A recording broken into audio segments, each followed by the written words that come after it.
lot better, yes. Finished, John. Hi, welcome back to Kevin Pollak's Chat Show. I am shockingly, if not annoyingly, Chat Show. How are you? Good. No, you. Oh, not good.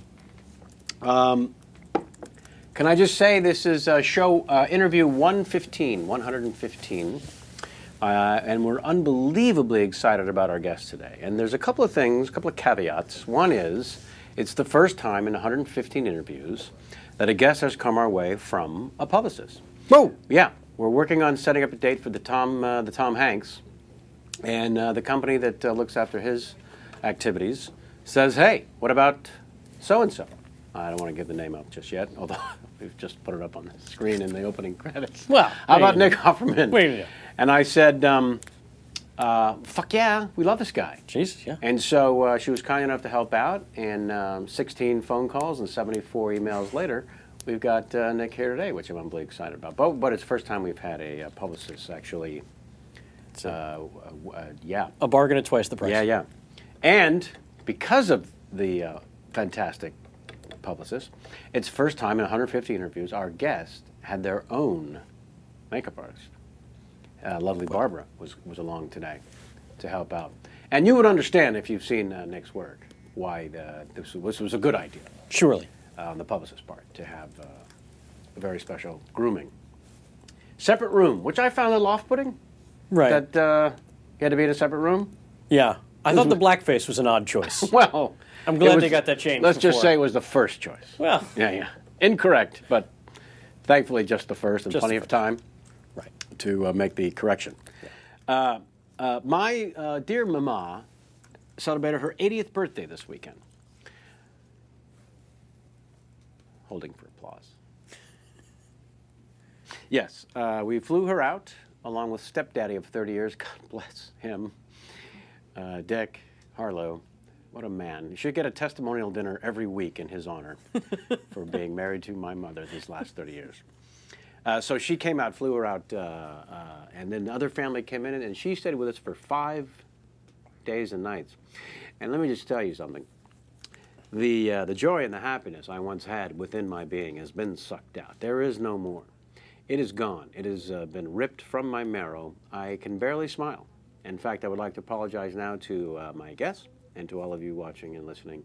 Not so much with the listening. If I don't smile and, in fact, frown most of this, you can thank now 80 Elaine Harlow. But holy crap. In fact, I'm going to turn it over to Jamie at this point. Jamie, how you doing, hon? I'm not going to say anything. I'm just going to, As you can see, the brains of the operation speaking now. I like you. I'm just going to, I'm exhausted. Hey, how'd you like that Craig and Kitty? They were fun. Yeah, no. Craig and Kitty and the kids. And your sister-in-law the rest of the family. fantastic. We had a couple of other Klansmen They were staying fun. with us. They were fun. Yep. Yeah. They like... I couldn't keep up. My brother, God bless him. Well, do you need us to pick up anything? He says. I said, Craig, please. We shopped. We know there's a party Friday night, and you guys are 5 of us and staying in the house with us. Yeah, we shopped. Well, okay. You sure you don't need anything, Craig? We're fine. All right, because we're drinkers. That's a quote. I had like the 1.75 liter of Captain Morgan, and he did a number. Captain Morgan turns out to be his, there you go. I don't know why we're giving them a free plug. Unless, of course, we are soliciting them as a sponsor. In which case, Captain Morgan's the best goddamn rum ever made. And a real captain. So thank you, Jamie. I will say for all those watching... Is it okay if I sleep for the next 2 days? Listening around the world, that if they need to reach you, wait 48 hours. Sammy? Yeah, buddy. How was your week? Oh, it was the best. It was the greatest week, and I'll tell you why. No family? Because not a one. But speaking of families and birthdays, today, June the 12th, is my father's birthday. Shut the fuck up. I will not. I will do the opposite. I will continue talking. Okay, if you must. And I will look directly into this camera here and say, Dad, happy fucking birthday. You old bastard. And thank you for not making us sing. Because we know he's watching live. And we don't have the rights. And This is why I thank We can't afford to cough up a couple No. grand to Mildred and Patty Happy, Hill. happy birthday. What's Yeah. the song they do at the restaurant? One of those. They don't pay birthday. They don't pay any rights. So yeah. Yeah. Are you allowed to share the number? I He's a can't see why man. not. He's a man. He's a grown man. He's 63 years young today. 63. 63. Holy crap. Yeah. Congratulations. Harris Levine, happy birthday. Hey, how about that Harris Levine? Isn't he marvelous? 63. Well, God bless. 63, yeah. June 12th. June 12th. Anything else you want to share with us? My sister's Ingrown turning 40 toenail? on Tuesday. Oh, you want to cough that Yeah. up now? How about Jacqueline that? is Jacqueline's Jacqueline, my sister. the big 4-0? Big 4-0 Holy. on the 14th. So a lot of birthdays. Yeah. That's a nice one, the 40, for men. Is it? Yeah, trust me. Okay. I know you're hitting 30 this coming next. Yeah. And the great thing I loved about turning 30 is I felt like I was allowed to have a past in conversation. Because when Sure. you're in your 20s and you say, I remember, someone should say, shut up. Yeah. You remember nothing, Mr. 20s, and no one Right. cares what you remember. Right. You're in your 20s.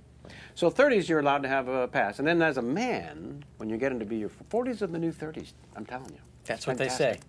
No. Fantastic. And being a member of the 50s, I will tell you, the new 40s for sure. Yeah.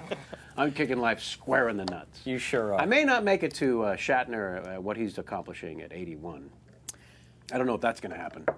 Actually, believe it or not, I think he's 120. Well, I think he's been lying about his age.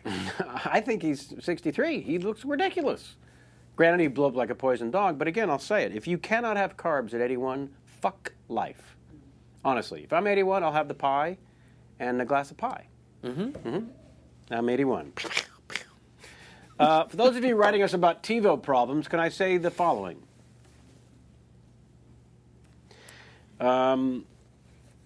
The feed, we went from charging a stipend to the whole library being free again in this transition, as it were. I've added a syllable to that word. Has caused the TiVo feed to be a little hinky, and I'm not pointing any fingers, TiVo, but they're working on it. So please no more emails letting us know that you're having trouble with the latest Stephen Tobolowsky interview. Boy, was he fun. Tobolowsky, I found out. Tobolowsky. Yeah. Yeah. One more vowel, if possible. And I think that's possibly it.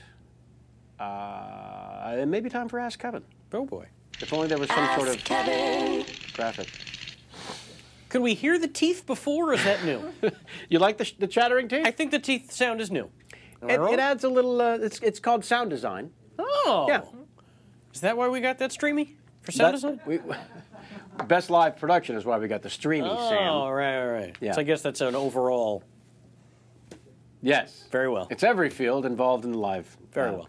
I also want to thank Simi, who's sitting in the makeup department today, for the crew and myself. Oh, the whole crew's in makeup today. No, for the three of us on camera, of course. Right. My guest Nick had his own. Ask Kevin comes first question is from Bob Froelich, because that's a name. Do we think that's how would you pronounce it, Dr. Chen? Froelich. Bob Froelich. I got a little on me. Dear Kevin, have you ever had a repeat guest? If not, who would you like to be your first? Love the show, blah, blah, blah, Bob. I thought it was Bob, blah, blah. Blah, blah, blah? Yeah. Yeah. He's blah, blah, blah, Bob. Interesting. We've not had a repeat guest. Wrong. Sam and I will debate the matter because Sam himself has appeared on the show twice. As a guest. Yeah. There it is. The second time was because someone you helped us book did not show up. You know, if you want to attack my secret plan to get back on the show. All right, Sam, the answer is yes. We've had one repeat guest, and if I had my choice, which was the second part of the question, it would not have been Sam. It would have been, boy, that's really, really hard. Because now I'm allegedly picking my favorite, which is not the case. Jane Campion? I'm going to say John Hamm for one reason. To see if he can come in here and try harder to look unattractive and fail. He came in with a 17-day shadow and under the guise of I just shaved. Right. and a sweat-stained ball cap, Yeah. which looked manufactured, and then proceeded to be also funny. Yeah, you know. So I would say just to see if he can pull that off again. Otherwise, I'm going to go Neil Patrick Harris to block because he was delightful and it was the only time we've had paparazzi in the parking lot. Do we all get to vote? Yes, Jamie, what would your vote be? Dana, all the way. Dana Carvey. Because Yes. he shared, that was back when we did 2 people in one episode. Yeah, and I could listen to him for 3 hours. I think that's a much better suggestion. Sammy, you want to weigh in? I'm going to say Weird Al. Okay. Because he was a guest I booked that did show up. That did show up. I see. And he also gave a great interview, and from people that are big fans of him, he's tough to interview, I believe. Yes. Yeah. We had our toughest one a couple of weeks ago in terms of feedback saying, wow, that was hard for you, Kevin, because heroes are always hard. But, so I think Dana Carvey may be the winner. You want to weigh in, Dr. Chen? I don't know why Dr. Chen is flipping me off, but there you have it. The second question to ask Kevin is by Bruno Santos. Bruno Santos. We've been using the Bieber for a while on the Twitter game there. Is that the royal we, Santos? But the graphic still clearly displays what's supposed to be Demi at the end of it, the third head. It's Demi. Do you want to throw up that graphic just so the folks at home can see what the hell we're... oh, God, why are we in HD? I just got a sight of myself, and I'm going to pass out. Can you... yeah. There's Demi. Yeah. Oh. The third head on the right, it's Demi, Santos writes. Was it intentional to leave that there as to suggest Bieber looks like a cartoonish depiction of Demi? Thanks for the answer, Bruno Santos. The answer to your question, Bruno, is yes.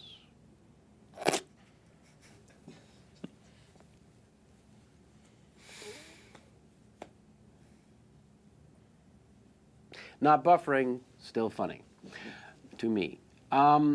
So yeah, the answer is yes. We wanted it to stay up there to fool people because we know that Demi looks like Bieber. Are you fucking high? What kind of question is this? Don't you know we're just lazy? Have you learned nothing? We don't want to pay Jeremy a couple $100. I have no pants on. Oh wait, there's the 2-shot. Trying to suggest. All right. I've informed our guest about the Larry King game, and it's an opportunity for you at home. Oh, by the way, if you want to have any of your questions asked with a little bit of attitude there, as you see sometimes, write to us at contact@kevinpollak'schatshow.com. That's contact@kevinpollak'schatshow.com. We'll be happy to get to your question if, in fact, we feel like it. And also, send in a Larry King game example if you'd like to win a T-shirt that says Kevin Pollak's Chat Show on it so that you may be a walking billboard for us. See, that's good for you. Today's Larry King game, the winner is Joseph Calhoun. Joe Calhoun. Like a little Rory Calhoun. Yeah, sure. A baby Rory is Joseph. Joseph, I believe we need an address. No, we have an address. We need a shirt size. Please include your shirt size should you like a Kevin Pollak's Chat Show T-shirt, which our guest will be going home with as well. I should let him know they're $4 on eBay. I stopped using a diaper. Oh, shit. I'm supposed to be doing Larry King. I stopped using a diaper 20 years ago in favor of a well-oiled catcher's mitt. The soft leather of the mitt doesn't chafe like a diaper, and the smell reminds me of when I used to babysit Roger Maris's children. Hump Tulips, Washington. Hello. Sammy, you... That's great. You take umbrage? No, I take no umbrage. I was just discussing the Larry King game with our guest before the show, and I, off the top of my head, had come up with a babysitting one. No, you didn't. I did. Wow. I did. What are the chances? What are the chances? That should be the name of an album. Speaking of which, we take my mom to a little breakfast at Dupar's. Yeah. Been there since 1938. Yeah. At the farmer's market. Who's yelling my name as we're walking in? Who's sitting in the farmer's market with having lunch with somebody? Robert Vaughn. Close. Jason Antoon. Oh. And I yell, what are the chances? Literally. And my mom got to meet the crazed Arab. It was awesome. I think she said he's very handsome. So that should tell you a lot about my mom. Antoon is handsome. Yeah, my mom and my gal. He's a nice looking guy. Yes, he's very, very handsome if you go for that look, that bug-eyed Arab. The wildly expressive eyes of my favorite television. We're getting letters. All right. My my guest today. Well, I'll just tell you what the Chicago Tribune said, if I may. Nick Offerman has a rare skill: the ability to wring laughs from silence. I will tell you, as a character actor, lo these many years, I thought I knew kind of what I was doing by the time I got to A Few Good Jews, which is also the porno name for the film, A Few Good Jews. And the great, one of my all-time favorite character actors, J.T. Welsh, may he rest in peace, pulled me aside and said, what are you doing? And I said, I have no fucking clue what I'm doing. He said, actually, it's called less is more. That's what you're doing. If you can do less in a scene and be interesting, it's better. And that's what you're doing. And it's an actual technique, because I confessed to him that I had no formal training. And he said there's a second half to less is more, and that is nothing is best. If you can actually do nothing in a scene and steal focus, you win.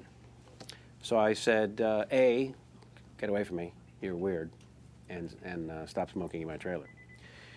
No, he became a mentor and a hero of mine, J.T. Welsh. And one of the first things I noticed about today's guest was that, and clearly the Chicago Tribune agrees, so that's not bad, with a slight gesture of an eyebrow and nothing more, I was in hysterics. And I thought, how the fuck is that happening? Just the eyebrow. Not since, I'm going to say, John Belushi, another Illinoisan. Is that a thing? Probably not. I think I made up Illinoisan. Let's find out. Please welcome to the table Mr. Nick Offerman. Hello, sir. Hello.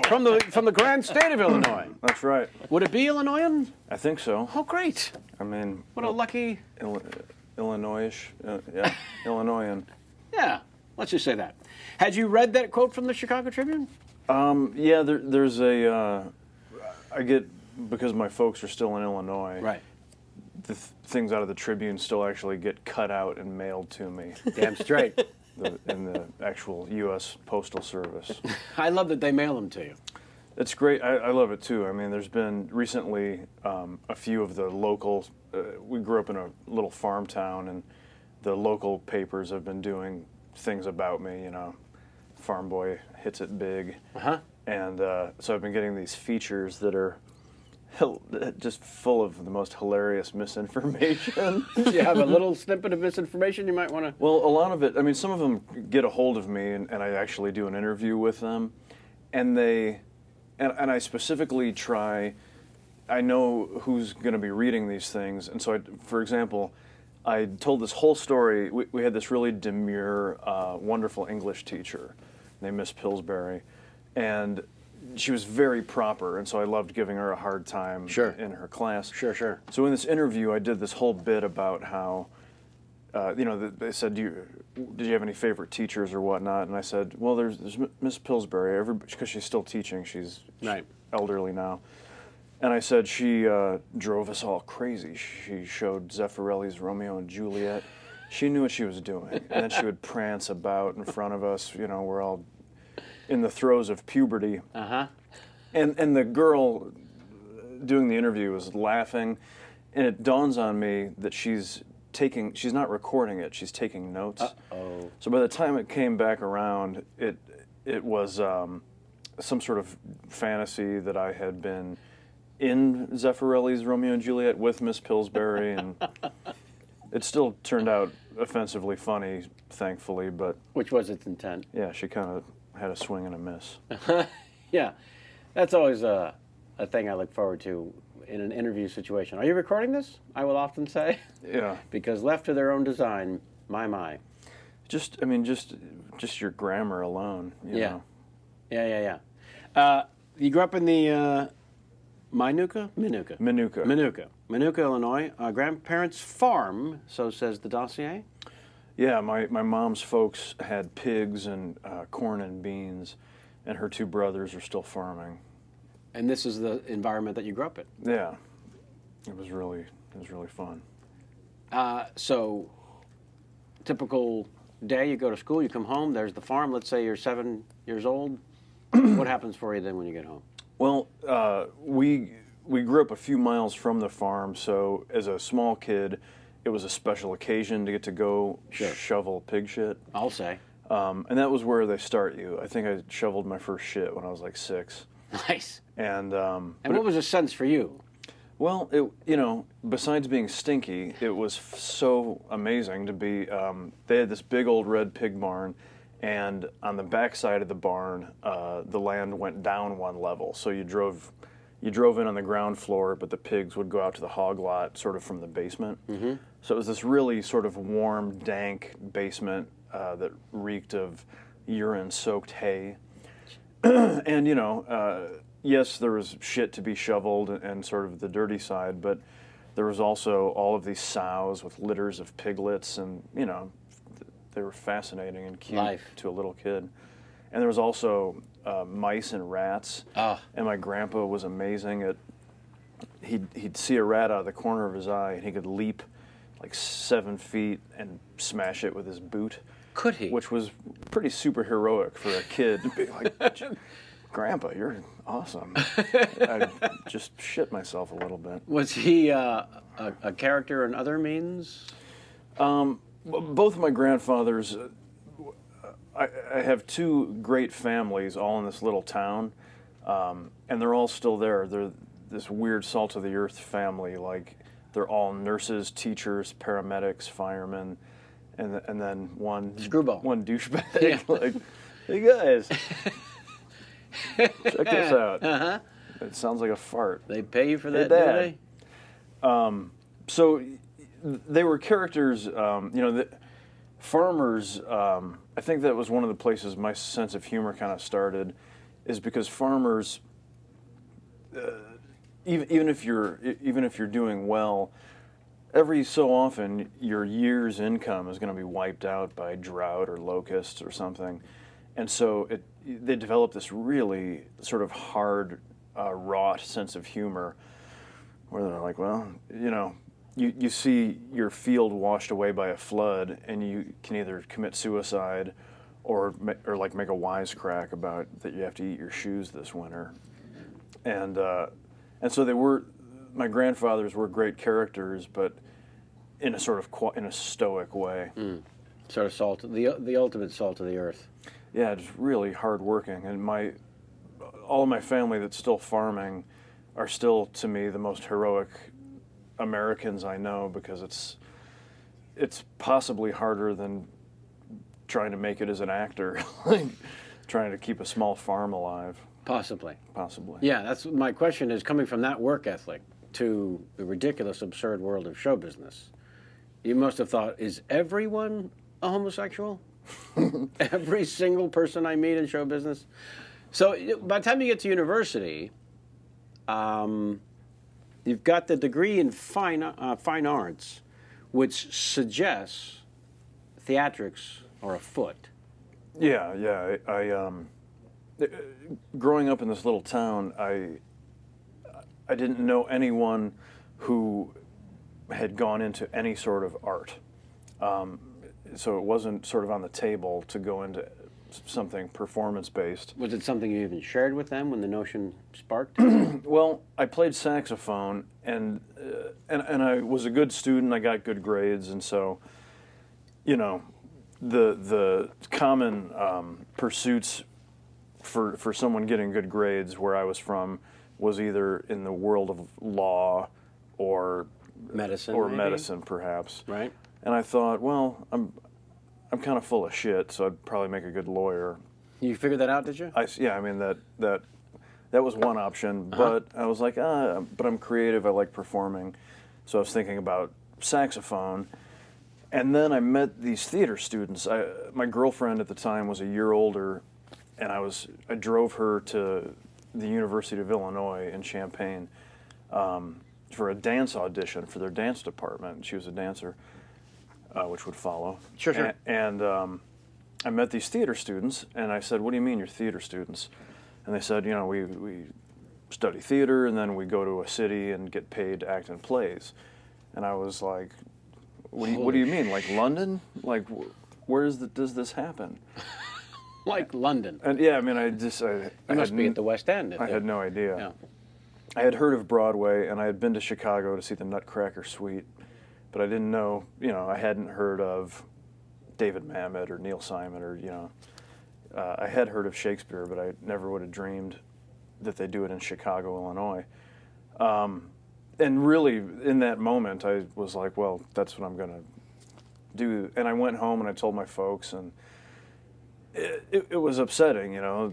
It was upsetting. They've always been very supportive, and they were. They said, okay, you know, and from that moment on, they always said, just make sure you can do something, you know, to make money, because I understand it's a tough racket. Did they use that word? Probably. Or gambit, perhaps. Did you make sure you got something to fall back on? Well, that's very wise words. It absolutely was. Yeah. And I growing up with my dad and my uncles, all taught me to use tools on the farm. And so when I got to theater school, I was amazed, sort of referencing what you said. About all the homosexuals? That's right. Uh-huh. But perhaps I would say it in a more general way of sissified people. But all my classmates from the suburbs or from the city literally hadn't used a hammer, because we were all required to do like scene building and costume and everything. And so we got into scenery class, and they were like, okay, we're going to build a flat. You know, we're going to build a wall for the stage. And all of these men and women, young men and women, were like, so you hit which now?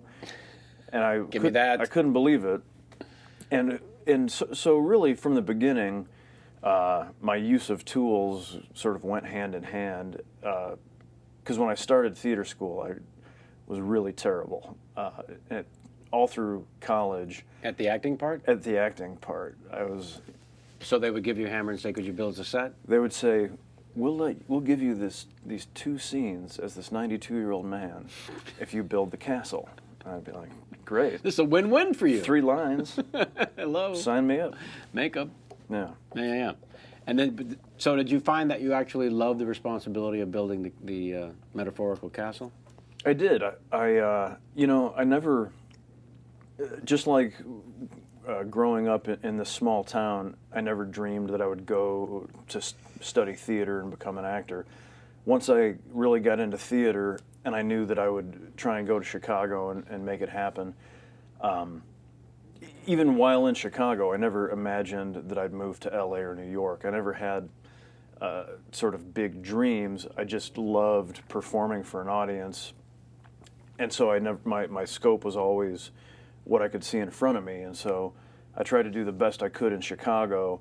And then things would happen where I got a couple movie jobs, and somebody said, hey, you should try LA. They have the Screen Actors Guild, and you can get those teeth fixed. Which was...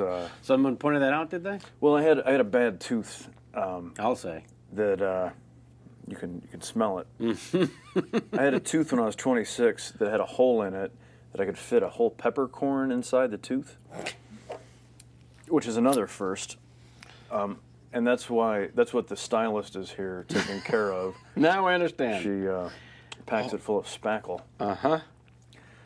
And somebody said, you should get in the actors unions. They have dental programs, and I said that sounds like a good idea. Yeah. So you get to the Chicago Theater, and that's when you learn a little bit more about Mamet and Shakespeare? Sure. Well, in college was such a big deal for me because my friends, good friends, took me aside and said, "Okay, we're gonna turn you into a modern young man. This is the White Album. It's by a band called the Beatles. It's terrific. This is This is marijuana. I literally had to start. I had to catch up culturally." But I had really cool, acculturated friends who just sat me down. And when I was 19, I was an athlete and I loved sports. And I made a decision to stop watching sports. Holy. And I really have not watched a professional ball game of any sort since. I mean, I've gone to some Dodgers games and stuff. I still love it, but I had so much reading to catch up on that I was like, I can't. Especially I was a Cub fan. I was like, I can't. Careful, you've got to. Can't. Big Cub fan. I'm a huge. If I'm a fan of anybody, it's the Cubs. Yeah. But I had to catch up on my reading and my films, and watching the Cubs just didn't add up to One waste of time after another. I understand. Yeah. I One understand. one utter waste of an afternoon after another. One might say. As great. Is that, are you? I'm familiar with the White Album. If that's what you're getting. See, you can watch the Cubs. You got time. I got the time. You know all their records. I did the homework. Yeah. So yeah, for me it was. Once you got turned on to this whole new world, Yeah. it consumed you. I had a ton of catching up to do. You yeah. wanted in. And so, I mean, I was, it was the first time, even though I had been a good student and got good grades, I'd always played the system. I did just enough work to get an A. Sure. But I never wanted to, like, be the best in the class, or there wasn't a subject that I wanted to excel in. And once I got to theater school, it was so gratifying because everybody always tells you when you're picking colleges, like, if you can figure out what you love to do and figure out how to get paid for it, then you'll have a really happy life. And I was in these classes that would bore most people to tears about, like, Greek theater or, you know, the life of Arthur Miller or something. And I wanted to memorize the books and ace the test, you know. And this guy that ended up being my best friend, and we started a theater company together, we were always competing to, you know, be the top of the class. And I'm so thankful that I found a subject that I could do that in, because for, you know, 12 years of school up to that point, I was like, yeah, I did my work. Right. So you had a work ethic. Yeah. From your teachings as a child. Yeah, and my folks are very somewhere between Little House on the Prairie and like a Norman Rockwell painting. You know, they taught me good manners and be 6'2" and even. My dad always said. I noticed the good manners when you came in and changed your shirt in the studio when you first got here. Well, I am the black sheep. Let's not forget I've been known that. to disrobe around the house. We have a live audience, as I mentioned. I want to bring in one question early because she's a dear friend of ours, but also an absurd fan of yours, and was a little emotionally distraught, if not sick, that she couldn't stop by the show today because she's stuck at work in the family business. And so she's offered up a question. I haven't told you about these questions. They're 5 rapid-fire, this or that, no correct answer kind of questions, Coke or Pepsi kind of questions. Okay. But they're geared specifically to you by a fan. So instead of Coke or Pepsi, they would pick a subject that you would Okay. allegedly care about. And that's what's going to happen here? That's about to happen. It's called a Tweet 5. T5, T5, T5 forever now. Have you had the pleasure of... I love Keckner. Yeah. There are very few more absurd individuals. There's only one, Dave Keckner. Who delivers every single time. Yeah. Yeah, he sat at this table. He might be a returned favorite of mine and had me in such trouble. All right, this Tweet 5 comes to us from the Twitterverse, at Cherry T. Ready, sir? Okay. Rump or shoulder? Rump. Pork chop or lamb chop? Pork. Chick-fil-A or Arby's? Arby's. Charmin or Cottonelle? Whew. Charmin. Some of these are Sophie's choice, you understand. Charmin, the thick one, though. Extra strong. Sure. Fly fishing or archery? Fly fishing. All right, nicely done. You got it all correct. Thank you. Yeah. What do I win? More devotion. Fly fish. Is that a part of your life? I have fly fished. My family fishes avidly, but we drown worms in a lake. Fly fishing. I'm sorry. You meant that as an analogy of what you end up doing. Yes. As a family trying to catch fish. It's a fishing style called drowning worms, where you sit in a boat and put a worm on a hook and drop it over the side and then nothing catch happens. fish. No, we catch a lot of fish. Oh, you do? And then we're not a hunting family, but it's a family tradition that on our vacations, it sort of goes back to the really lean years. We catch a great deal of fish, and clean. We always clean our fish, and Sure. we teach our kids to clean our fish, so that in this modern sort of lazy society, we still are able to glean our own meat if necessary. Right. And it's, now we could afford to get a bunch of steaks and cook them, but we still just do the big fish thing because it's what made us who we are. I thought that's pretty great. I thought you were implying that while your family intends to catch fish, all they end up doing is drowning worms. No, we do. We drown worms while successfully catching a lot of fish. Fantastic. Did you have any input then into the obsession with all thing meats of Ron Swanson? Well, it's interesting, when you get a great room of writers, as we have, they have sort of a prescience. And I honestly don't think we ever talked about meat per se, but I definitely am obsessed with meat for sure. And there's a few things, my character has a secret alter ego who plays the saxophone, and they wrote that without knowing that I play the saxophone. They just picked an instrument. Yeah, I got that script and was like, did you guys know? And it's weird. There's been a lot of serendipity that way. It's truly weird. I also understand that the show's creators,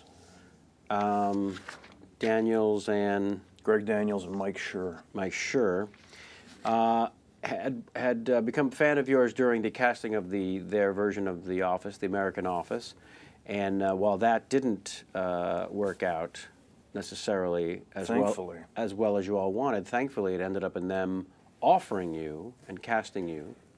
And yet, did you still have to do a little hoop jumping for the network? Oh yeah, yeah. I had to do a ton. Yeah, isn't that just the joy of all joys when the show's creators say, "Look, we've written this with you in mind. Yeah. We want you. You are Ron Swanson. Right. We've made that decision. Now, we're going to need you to kill the Pope." Yeah. And it's just a litany of tap dancing. You're going to need breasts. Yeah. Yeah. I always liken it to. I've got a story about when people, the more success you have in this business, the more people get a hold of you because their kid wants to go into acting. And do you have any advice? Sure. And my advice always is do as much theater as you can because it's a free equalizer. The world of theater will tell you if you should be sewing costumes, or if you should become a lawyer, or if you indeed should be working on stage, And stay with it, because initially the world of theater seemed like it told you to build sets. It did for sure, but people also like. And then you got your 3 lines as the 92-year-old, and they said, "Wait a second, did you see that butler's hilarious?" No, but there were things. Maybe 1 out of 8 roles in my first several years I'd be right for in a way that I'd be funny or charming. It was then the other 7 where I had to act. where it all fell to shit?" Where people were like, "Why were you talking so loud?" Or were you supposed to be crying? Is that what that was? Yeah. I was like, "Yeah, haven't you seen anyone cry?" God damn Did they not always wring their hands next to their eyes? So Mike and Greg yeah. say, "Here's what you got to do." Yeah, well, they. Well, first, what was the experience on the Office situation where they're trying to? That was just Allison Jones is this great casting director who is. Somebody should buy her a mansion because she casts so much stuff right now that has been the funniest work we've all had in the last 5 to 10 years. Maybe you should all pitch in a little. Well, she has an Emmy. She has an Emmy. That'll get her a mansion. And she has a shitload of delicious chocolates. That is true. What's happening? That was my contribution. I see. In theory, she should have a mansion. In the meantime, let's get her some chocolate. Yeah. We couldn't make a group decision, so I sent her some candy. Gotcha. But she sent me in. I actually auditioned for Steve Carell for the lead with, actually the day I was there, it was me and Keckner. And I, we all did our thing. I played my guitar and was super stupid. And so they had me in over the next few years for different things. And it never, nothing was quite working. And then this one particular day, it was for a guest star job that actually kind of went away and became a one-liner. But Mike Schur, who wrote on The Office, was also in the room. And it was just one of those times when it kicks ass in the room and you leave like, wow, that really went how I wanted it to. For once. And Mike, in particular, just for some reason was taken with something about me, thankfully.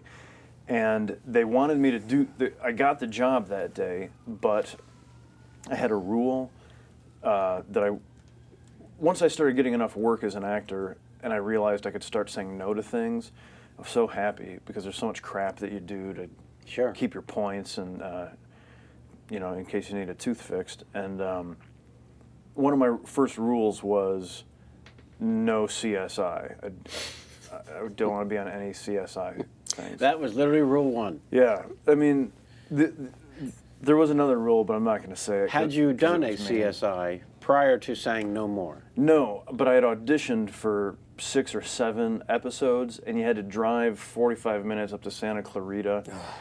And by the 4th or 5th one, it's always the same. It's always the same part. It's always like, some sort of bus driver who turns out to be the rapist / killer / child molester. You can't even just give us a second, just a moment of one of these horrible moments of auditioning? It was, no, I can't. I can't improvise how bad that stuff is. But it was just all the same, and eventually I would say, I knew the casting directors, and I would say, can't you look at one of the last 5 tapes? Like, surely. So after 6 or 7, I said, okay, my first rule is no more CSI. Now, years earlier, I had done some shows at Steppenwolf in Chicago, and one of them was directed by Gary Sinise, and we had a great time working together. And Gary's the kind of guy, the echelon that he's in, I'll never see him again, unless I'm parking his car somewhere. And just at this time, when I had the Office audition, they had called with a thing on CSI New York, and it was like the top of January when the town is dead. And I was like, well, my rule is no CSI, but when am I going to get to see Gary? And it was a few scenes with him. I was like, all right, I'll do CSI New York. And the next day was the Office audition, and they wanted me, and I couldn't do it because of CSI New York. So at the time, I was cursing the heavens, but it turned out to be the greatest thing ever because part of getting Ron Swanson was, I think it was important that I was unknown. And if I had done the thing on The Office, they probably wouldn't have thought of you in the unknown realm. Yeah, exactly. Yeah. But it's something that always cracks me up about the network mentality. One year, this writer, a writer from Will and Grace, had a pilot at CBS, and he wrote me this part that was very specifically, it was this really weird Navy intelligence guy with a mustache. And when somebody writes you a part like that, it's the casting process is a cakewalk because whatever it is that's specific about you continues to land with the casting people. And we finally get to the test, and the head of CBS, Mr. Les Moonves, I'm told I did the thing. I leave the room, and he said, I don't like mustaches this year. And the people were like, well, we can take that mustache off. He can shave. It's removable. And he was like, yeah, no, that guy was good, but we still have a couple weeks left before we shoot. Let's get somebody with some juice. Was the quote. And a week later, they gave the role to... Wait for it. In fact, the writer... I was at a taping of Will and Grace, and my friend, the writer, came over and sat next to me, and he said, well, we cast your part today, and I said, I was about to say a name to him as a joke of like what the most ironic thing he could say would be, but before I could, he said the same name, and it was James Van Der Beek. It was James Van Der Beek. I literally was about to say James Van Der Beek as a joke. Which would have been very funny. Yeah. They gave James Van Der Beek. Now, and I just want to say, I have nothing disparaging to say about James. Clearly. At I all. think James would be the first to agree that you should not be up for the same part. That's it. That's simply it. So that to me, and so that's the story I tell the parents when they say, "Should my daughter go into acting?" And I always liken it to someone hiring a great artist to do a painting, and you know you're paying them $1 million because of their work and their vision that you love.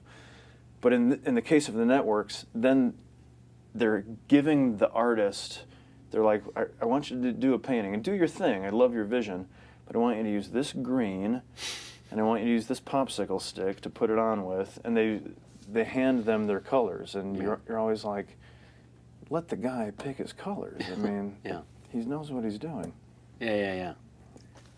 So, how many network readings were there once you? I mean, did you have to literally test with a couple of other guys, and they would say, "Look, No. we're going to throw in these other guys because they're stiffs, because the network's going to insist on seeing more than one guy." That happens. I mean, Yeah. you always get these ringers where in other cases where you're the choice, and you're going in, you're like, it's only me. Yeah, it's they bring amazing. in 2 drunks and from you a get nearby there, tank. Yeah, From county lockup. the entire Kids in the Hall cast is there. You're like, oh great, proven chucklesmiths. In this case, it was crazy. When they were creating the show, they sort of started with a world, and then they knew they had Amy, and then they started piling on people. They knew they had Rashida and Aziz and Aubrey, I think, and they were creating another guy, and they had me reading for this other guy part, which ended up being this character, Mark Brendanowitz, which Paul Schneider played. But initially, actually, Adam Scott, who's now on the show, one day Adam and I were in there doing chemistry reads with Rashida for this guy named Josh was the part, and it was really funny. And it was going great. Like we were all, it was clearly going to happen. And then some silence came, and I totally by then knew what happened. They took it to the network, and the network said, no, we said handsome. I don't know what you thought we said. Hirsute, maybe? We said handsome. And sure enough, a couple weeks later, my guy calls and is like, okay. And they said handsome? He's like, yeah. They You said they said handsome. yeah, and the quote was they told them we're thinking more Aaron Eckhart was the quote.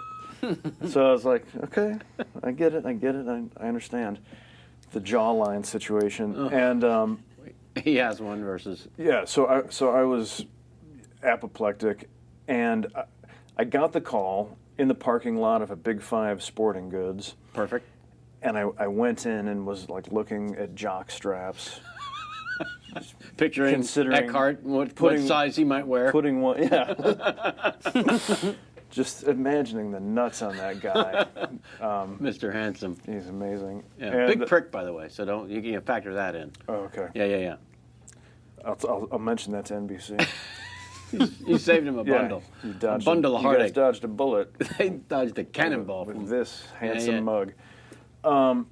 By the time I got out to the parking lot after I had purchased my athletic supporters, they called again and said, okay, they have this part, and I think they came up with the part before, like then, once NBC said no, then they said, all right, let's make Nick this Amy's boss guy. who does not have to be handsome.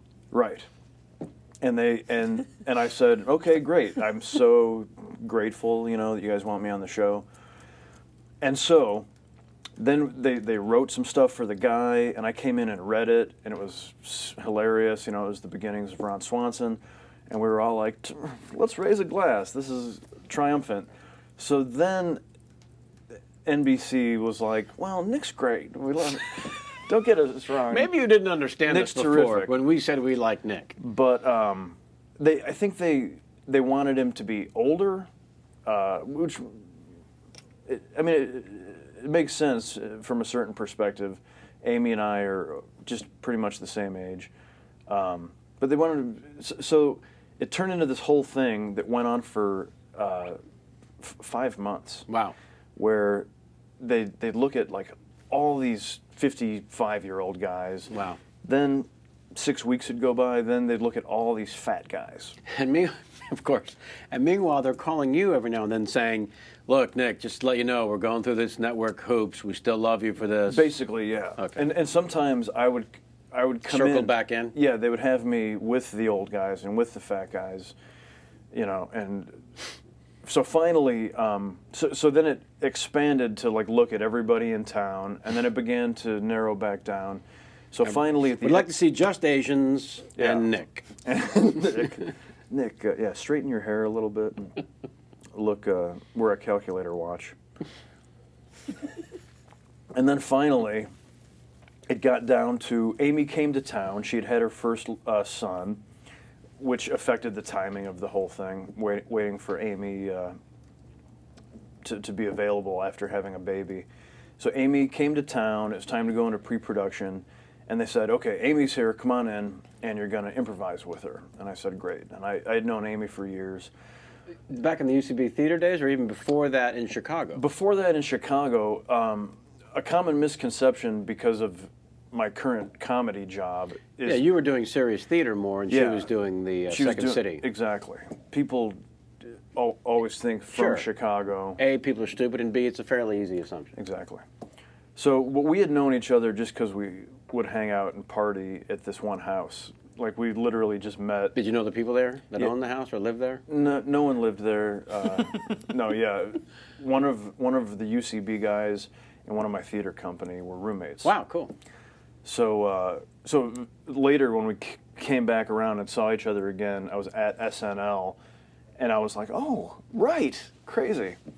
So we've been good pals for years. By the time I go into to improvise with her, and so I don't have a history of improvisation, but I enjoy it. Even though I'm not as good as all those, we were talking about Cordry and Hubel and Shear, all UCB and Amy and all those guys, you can see their years of experience when they do it, when they pull things out of thin air. Right. I like to have a world and a character, give me Ron Swanson and I'll make stuff up all day. Right. But give me an empty room and I'll be like, "Hey, did you guys see my pickles?" I'll suck really bad.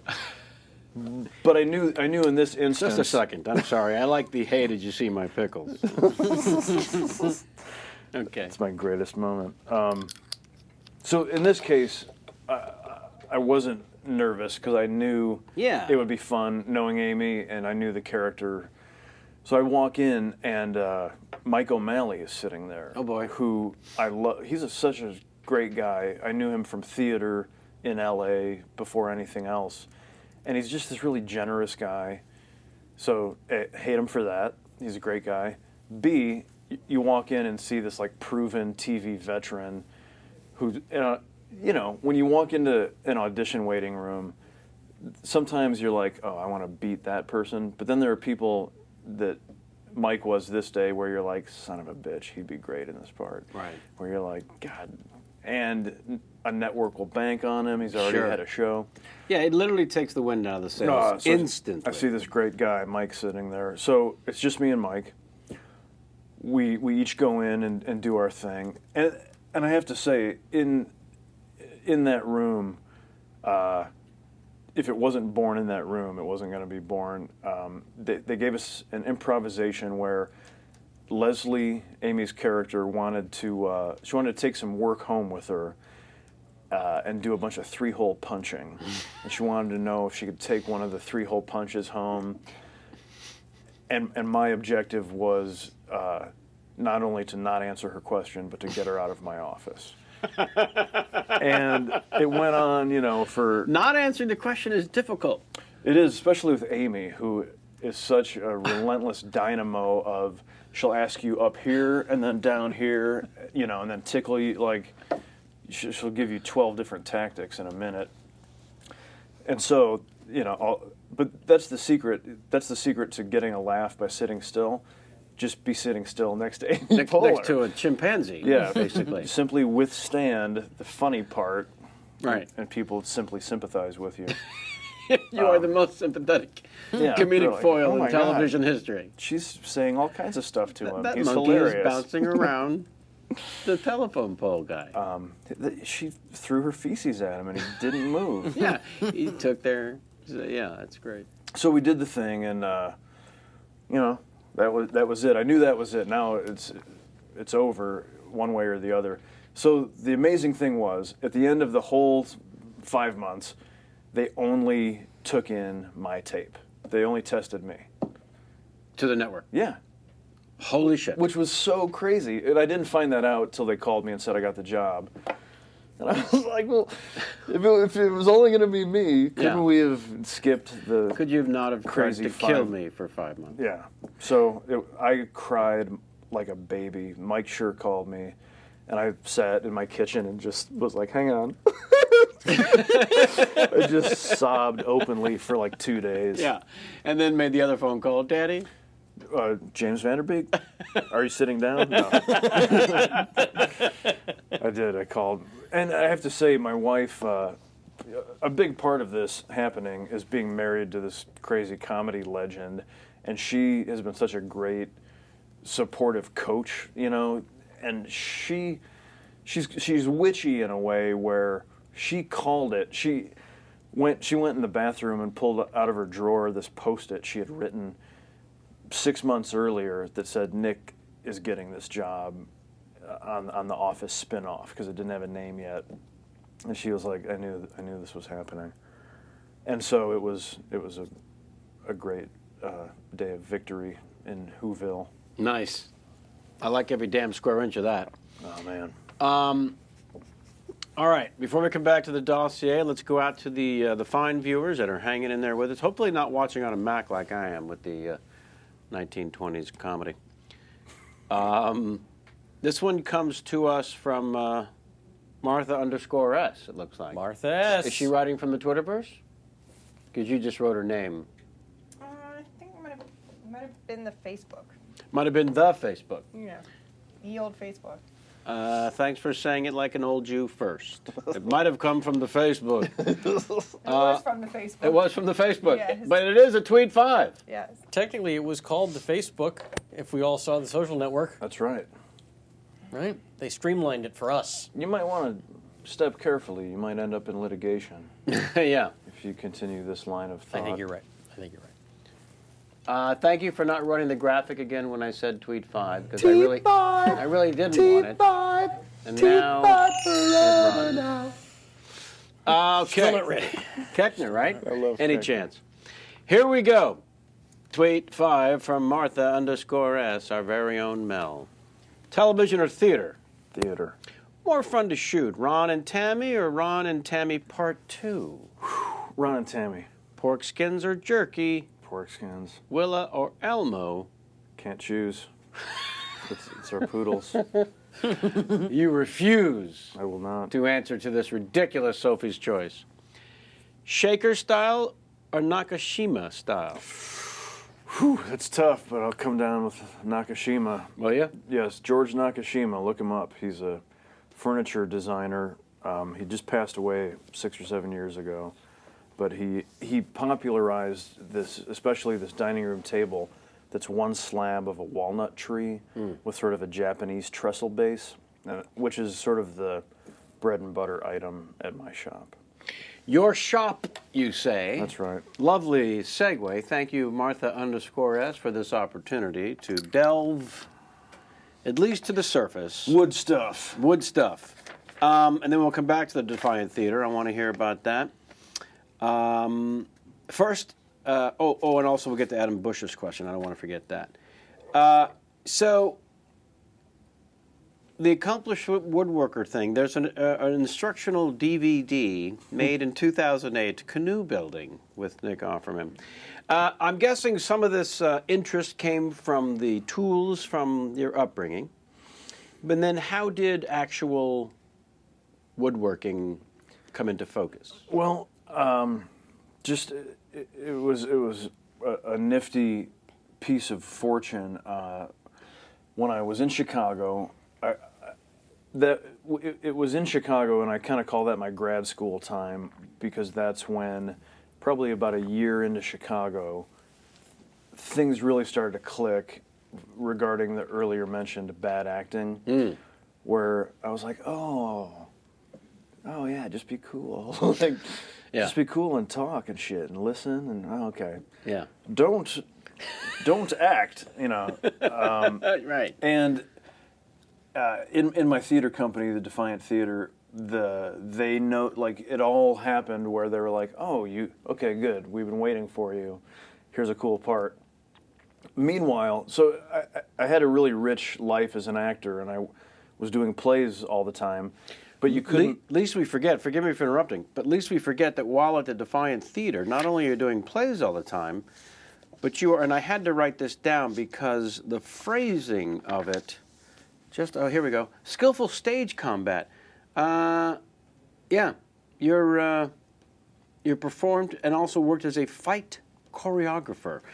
The Defiant Theater, dedicated to innovative stagecraft, controversial topics, and skillful stage combat. That's right. It was an important part of the theater group that be one of your... It was. We the school, the conservatory at the University of Illinois, was a really great program, but what it prepared you for most specifically was a life in the regional theater. Like, I knew how to elocute for a distance of 300 yards with my stop plosives and, in 18 different dialects. And so you were finally prepared to perform the classics, but it was for like regional theaters or for more traditional theaters. And we got to Chicago and just discovered, stop all that. Contemporary storefront theater is much more like, walk out on stage and like piss in a glass and, and then punch somebody. And so that was our first play, and it had a long title, but... It was a mammoth piece. Yeah. Although while pissing in the glass, you said, I'm going to piss in this glass. Do you realize I'm going to piss in the glass? Can you understand what I'm telling you about the glass, this glass that I'm talking about? Do you know who pisses in a glass? Closers, Shelley. That's who gets to piss in glass. Nice. We were young, and we all generally came from these nice homes. Yes. And so, of course, we were like, we have to show our mothers that we're filthy, and we had to rebel against our conservative middle class upbringing. Hence the Defiant. the subtly named Defiant Theater. Nicely done, sir. Oh, we thought that was such a good idea. And you said one of our things we're going to specialize in, fellas, is going to be skillful stage combat. Well, yeah, most of us were really good at sword fighting. Were you? Yeah, and part of our program, we had this amazing teacher named Robin McFarquhar, who was a British track star, and then he had an injury that took him out of, his Olympic training, and he somehow became sort of a physical therapist to theater actors, and then he really got into theater movement. So he was a gold mine in this program because he taught circus skills and fight choreography, as well as just like he taught us deep tissue massage. I'll say. And in fact, with an independent study in Rolfing, if you so chose, which is massaging someone Roughly. from inside their body. Yes, there's a kneading involved in the Rolfing where you actually reach inside their soul and yank. I'm speaking more literally. You actually reach inside places like their orifices to hit pressure points. I did not get to that independent study. But No? my friend did, and he was not unhappy. He was always really chilled out. He was not unhappy. But we, so again, like we weren't, the one thing, the reason our company is no longer is because we didn't really have original writing. We did do a few original shows. The most popular was called Action Movie, the play. Uh-huh. And it was a send-up of action movies on stage, and it had a car chase. And Well, here's where you had to choreograph some fights. exactly. Yeah. And so we created vehicles because we did fights that were really funny. Right. So like you'd slam a guy's face on a Xerox machine, and his headshots would come spitting out, or just there was a real element of like Tex Avery cartoons to our fights. Mm-hmm. We also, this is a huge, crazy tangent, but a bunch of us had traditional Japanese kabuki theater training. Just a second. Yes, that's true. It is. All these, strangely, all these farm kids from Illinois, we had this amazing teacher, basically a Mr. Miyagi of sorts, at our school, and he taught all these Japanese sort of Zen discipline classes, including a kabuki theater class. And if you're not familiar with kabuki theater, if you've seen those old woodblock prints of like a samurai with his eyes all funny, those are kabuki caricatures. It involves heavy makeup and like really stylized movement and stylized voice. Mm-hmm. So this guy taught a class in it, and he was getting ready to retire just when we all showed up. And the word was, if you get in his class next year, his last year, there may be a show touring Japan as sort of a celebration of his career. And we did, and there was, and so we did it was right when the first, so sad to say, the first Gulf War was just getting ready to break out in like January, I want to say 91. We were doing this production of the Iliad called Kabuki Achilles. So he would take the kabuki style and do Shakespeare and Greek plays. Holy crap. In them. And they were fantastic works of art. We were so incredibly lucky that he chose a show that needed an army of like 8 young soldiers. Mm. So me and 7 other dipshits were like, all right, let's go to Japan. And we toured Japan, and because it was an anti-war message in the show, and it was such a beautiful work of art, some producers loved it. We ended up taking a year off school, touring some of Europe with it, and then doing it professionally on the East Coast for 6 months. What? And you're how old? 21 and 22. And we suddenly we're getting paid, first of all. Like, we're getting paid to tour Europe. This sounds horrible. It was unbelievable. So that crazy goulash of kabuki theater techniques, stage combat, and then just, youth, were very much the flavors of our theater company. And so a few of us really loved not only performing on stage, but choreographing fights, building the scenery. We loved making costumes, and one of the great things about theater is, as you've probably experienced, the bigger the budget, the worse the show is likely to be, because the less the budget, the more you depend on magic. Yeah. If you and I are doing a play, I'll need to turn this stool into a horse and carriage, and then a beautiful bride, and the audience loves so much more for you to take them on a ride. Yeah. Where if you're good enough, by the end of it, they're like, "Oh my God, he transformed. I thought that stool was a beautiful woman." No one's ever thought that from my work, but we had people who were good at it. Uh-huh. I have made love to a stool, though. Just a second. Back to the woodwork. Can we take a break for a second? We're back to the woodwork. So while I had this thick thing going on with acting in shows, you didn't make a lot of money acting in plays in Chicago. And so during the days, I would build scenery professionally for big theaters.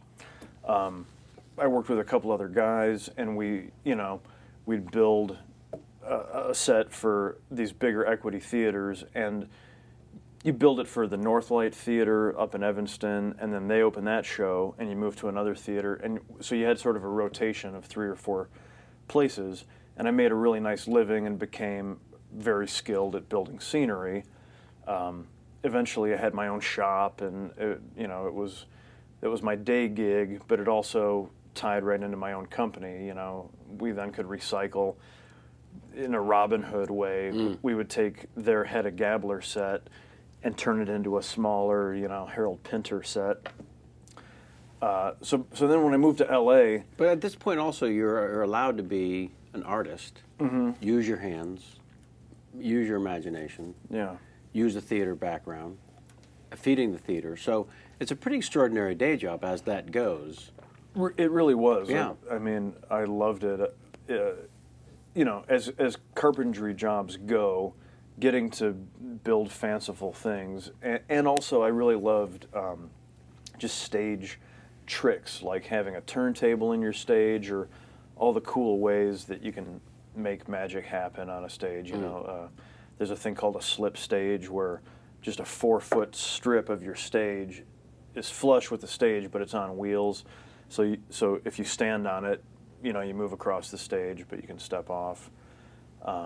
Or just anything, any kind of rigged trickery was so much fun. You were learning a side of the theater that most theater majors don't, and Right. then actors and actresses certainly don't, while also pursuing the acting. Yeah, and and I lived like a king on like $9,000 a year, because in a theater community, you always find out where there's a free sandwich. There's a potluck here. You're like, hey, American Airlines is throwing a thing at the one thing. There's going to be sandwiches. And I love American Airlines. Yeah. Why wouldn't I want their sandwich? They're the best. They're smoked turkey, especially. So then when I moved to LA, I was crushed because no one told me that the theater community in LA was so much tinier and so much more non-existent than Chicago. It didn't, didn't make sense.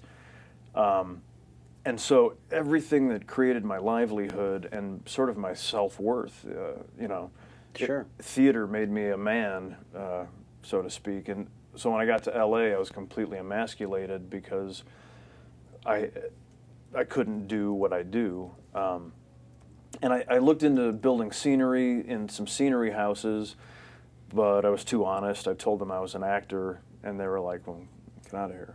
You're supposed to lie and then just tell us later when you get a job, and we already like you. We're not going to fire you. So I couldn't find work. Fortunately, some things came my way where somebody wanted a big deck built. I built a couple cabins in people's yards. And it was those, as we designed them, I went with post and beam construction, which I hadn't done. And it was in cutting the joinery of these post and beam cabins that a switch went off. I was with I'd started dating my wife, Megan, who became my wife, and she had ordered a table from like some catalog, Pottery Barn. I'll go ahead and malign them. She had ordered this table that I was putting together, and I was like, this is not going to last very long. It's a perfectly stylish table for 2 to 3 years. And at the same time, I was putting together, this like barn-like cabin, and I realized, this joinery, the mortise and tenon, and these bridle joints, are exactly the way tables and furniture used to be built, and still are when they're handmade. And so I started looking into the way antiques were put together, and I just had a crazy bewitching. And some serendipity happened where a couple people got wind of it, and they ordered furniture pieces, and so I rented a shop, and for the first few years, it just worked out beautifully where as each commission was ending, somebody would want another one. Nice. And I could add a certain type of joinery or a technique to each job, and I was able to then earn money while teaching myself to do it. Get better. Yeah, and it, you know, in this sort of crazy business and all the brutal sides of the acting business here, to have this fortress of solitude where I could go work on something tangible, and at the end of, you know, a day's work or even an hour's work, I can see and touch what I've accomplished. Flies in the face of what you're pursuing for a living. Yeah, it was just such a really meditative or Zen side to my life, and so. And I read where you and Megan had gone to New York. She was going to do a play on Broadway, and you found a shop to work out of. Red Hook? In Red Hook, Brooklyn, yeah. Right. Which is such a cool neighborhood. And that became quite the fortress of solitude for you as well. It did, yeah.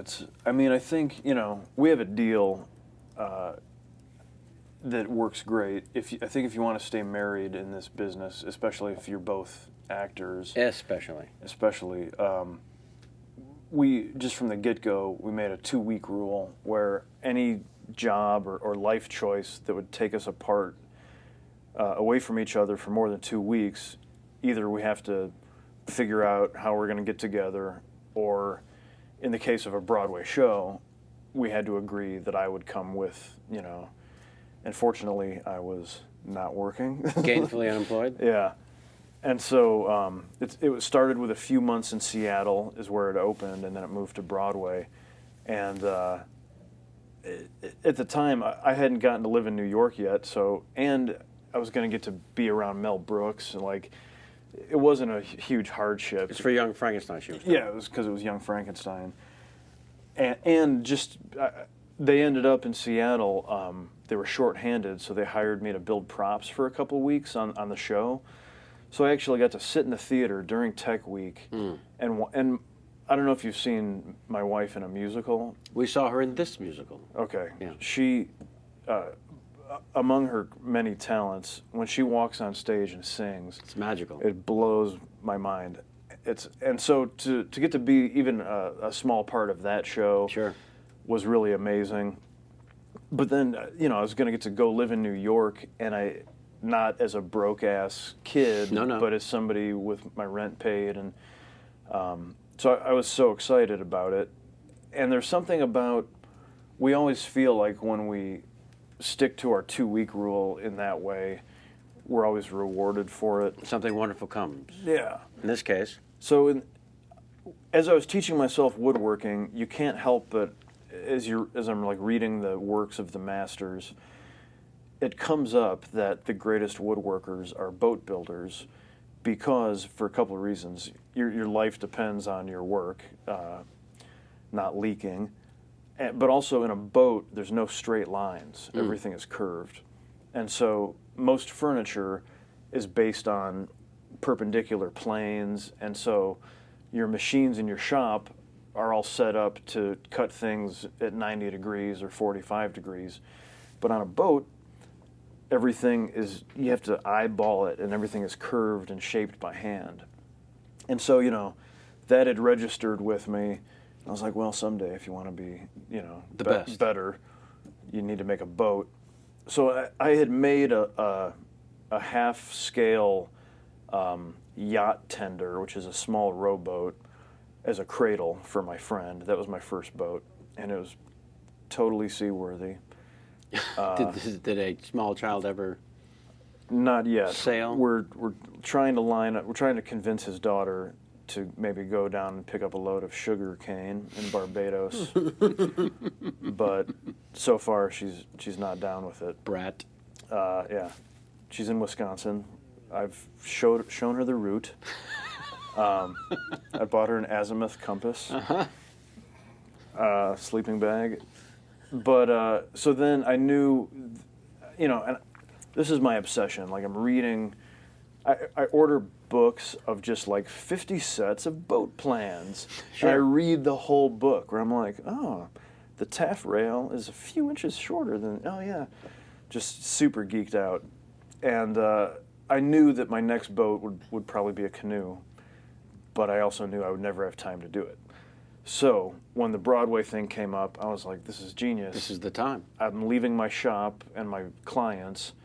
I took a bag of like chisels, and I knew I was going to try and make a canoe. And it was one of those things where I went on Craigslist and in New York, and the first place that came up, I went out to Red Hook, and it's out on this pier. It's the piers from that on the waterfront is set on. Wow. It's this historical, shipyard area, and there are these Civil War era warehouses out on these piers that are now like super cool Jesus. artist spaces. Yeah. And I found this wood shop, and the guy, it was a co-op, so there was some other woodworkers, and the guy who ran it, once he saw that I was building a canoe, he was like, oh, that's cool. You should have my room.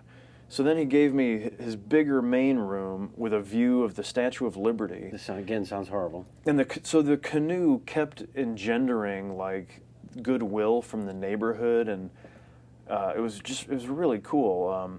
And the company that I ordered my plans from ended up hiring me to make a video to go with their book.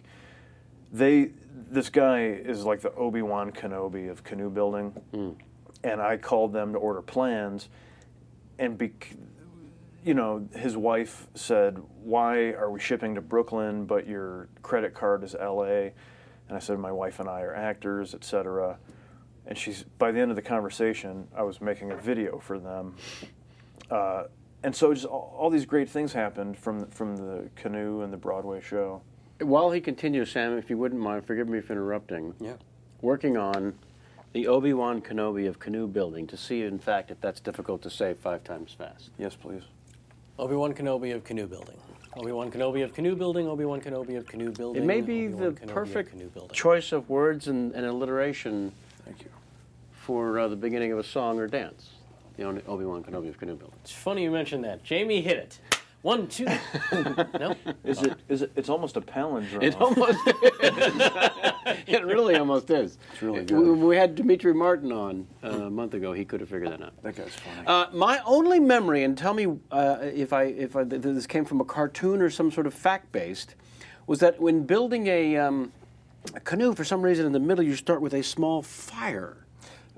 Did it come from a cartoon? I'm trying to think of what cartoon, but it is fact-based. A lot of people, when they hear I built a canoe, they say, isn't it hard to make it all out of one tree like that?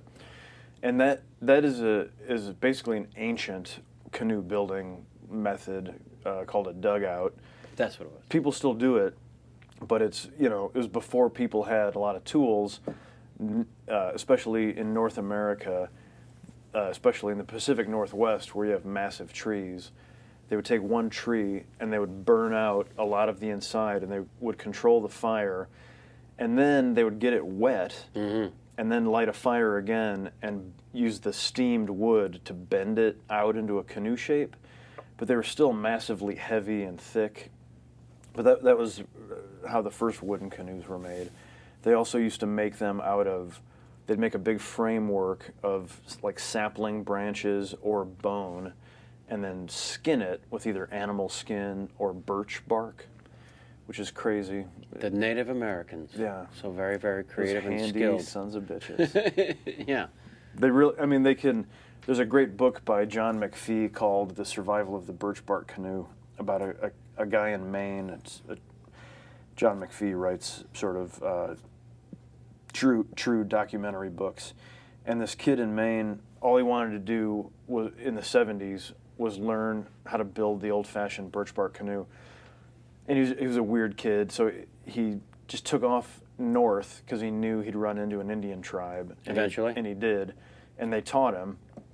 And he could go into the woods with it's called a crooked knife, but it's basically a curved knife, a book of matches, and like a hatchet, and come out with paddling a 20-foot canoe. Uh-huh. They use pine tar, pine pitch for adhesive, and it's amazing. Fortunately, I didn't have to use any of those techniques. Now we make it out of strips of cedar, and since the 50s, when fiberglass and epoxy were invented, not only does my canoe look like a beautiful wooden antique, but it's super thin, so it's really lightweight and durable. Right. And this guy, the Obi-Wan Kenobi of canoe building, Ted Moores is his name. He was sort of the main pioneer of this kind of canoe in the early 70s. And the plug for that would be bearmountainboats.com. Beautiful. And I would encourage all of your viewers to purchase both the book and the DVD.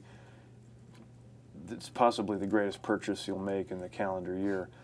But I'll tell you, there are probably only 3 or 4 laughs in the 2 hours of instruction. All right, So- well, that's fair. But they're good. They're funny. How do you feel before we... But they're good laughs. I was told there's a lot of laughs in the canoe building factories. Well, it depends, you know. All right. It depends on your sense of humor. Before we clunkily refer back to and discuss all things true and wonderful about meats, how do you feel about the rest of the world, other countries that is, referring to your canoe as a kayak? Jamie, you want to take it from there? The rest of the world referring to the canoe as a kayak? Well, I was doing some research on the canoe, and I found the canoe is what we in North America use, and then everywhere else in the world it is called a kayak. Is this correct? I thought those were 2 different vessels. I thought so too, but this is what I read. I don't know. It was Wikipedia. It's probably wrong. What do you think about those bastards? This is news to me. I mean, I wouldn't be surprised if foreigners had a dirty word with more fricatives in it than canoe. Right. Canoe's too clean of a word, let's be honest. It is. And self-contained. Yeah. Kayak, now we're in another place. Now I am angered. All right, then let's get the meats quickly.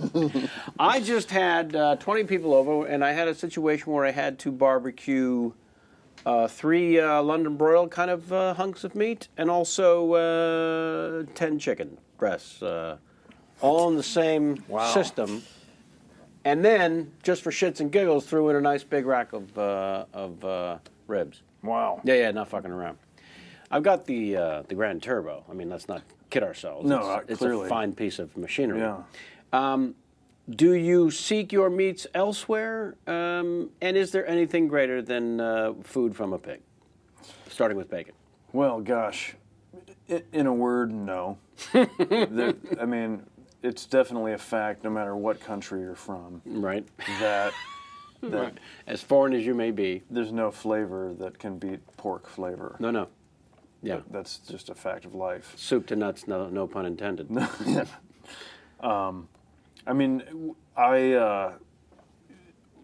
having pigs when I was a kid, when my grandparents would send the pigs every year to the slaughterhouse, one of them would make the return trip in a cooler, and fresh pig is A special kind of pig? it's a special kind of pig.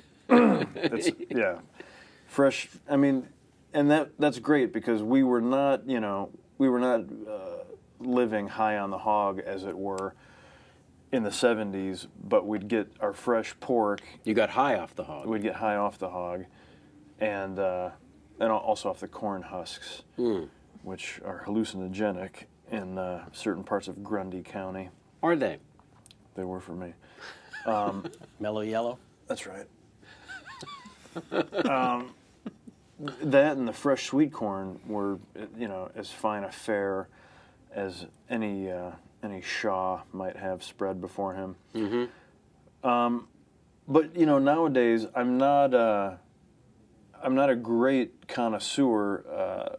I have a couple friends that are big foodies, and one guy is on the verge. He's a gaffer on our TV show, and he's super into his own.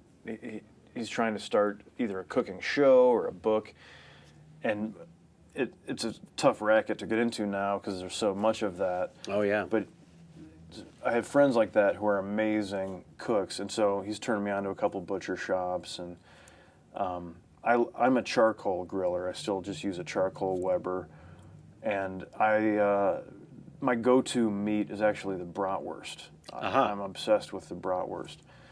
But both my brother and I and my dad, we love to do a pork loin on the grill or pork chops.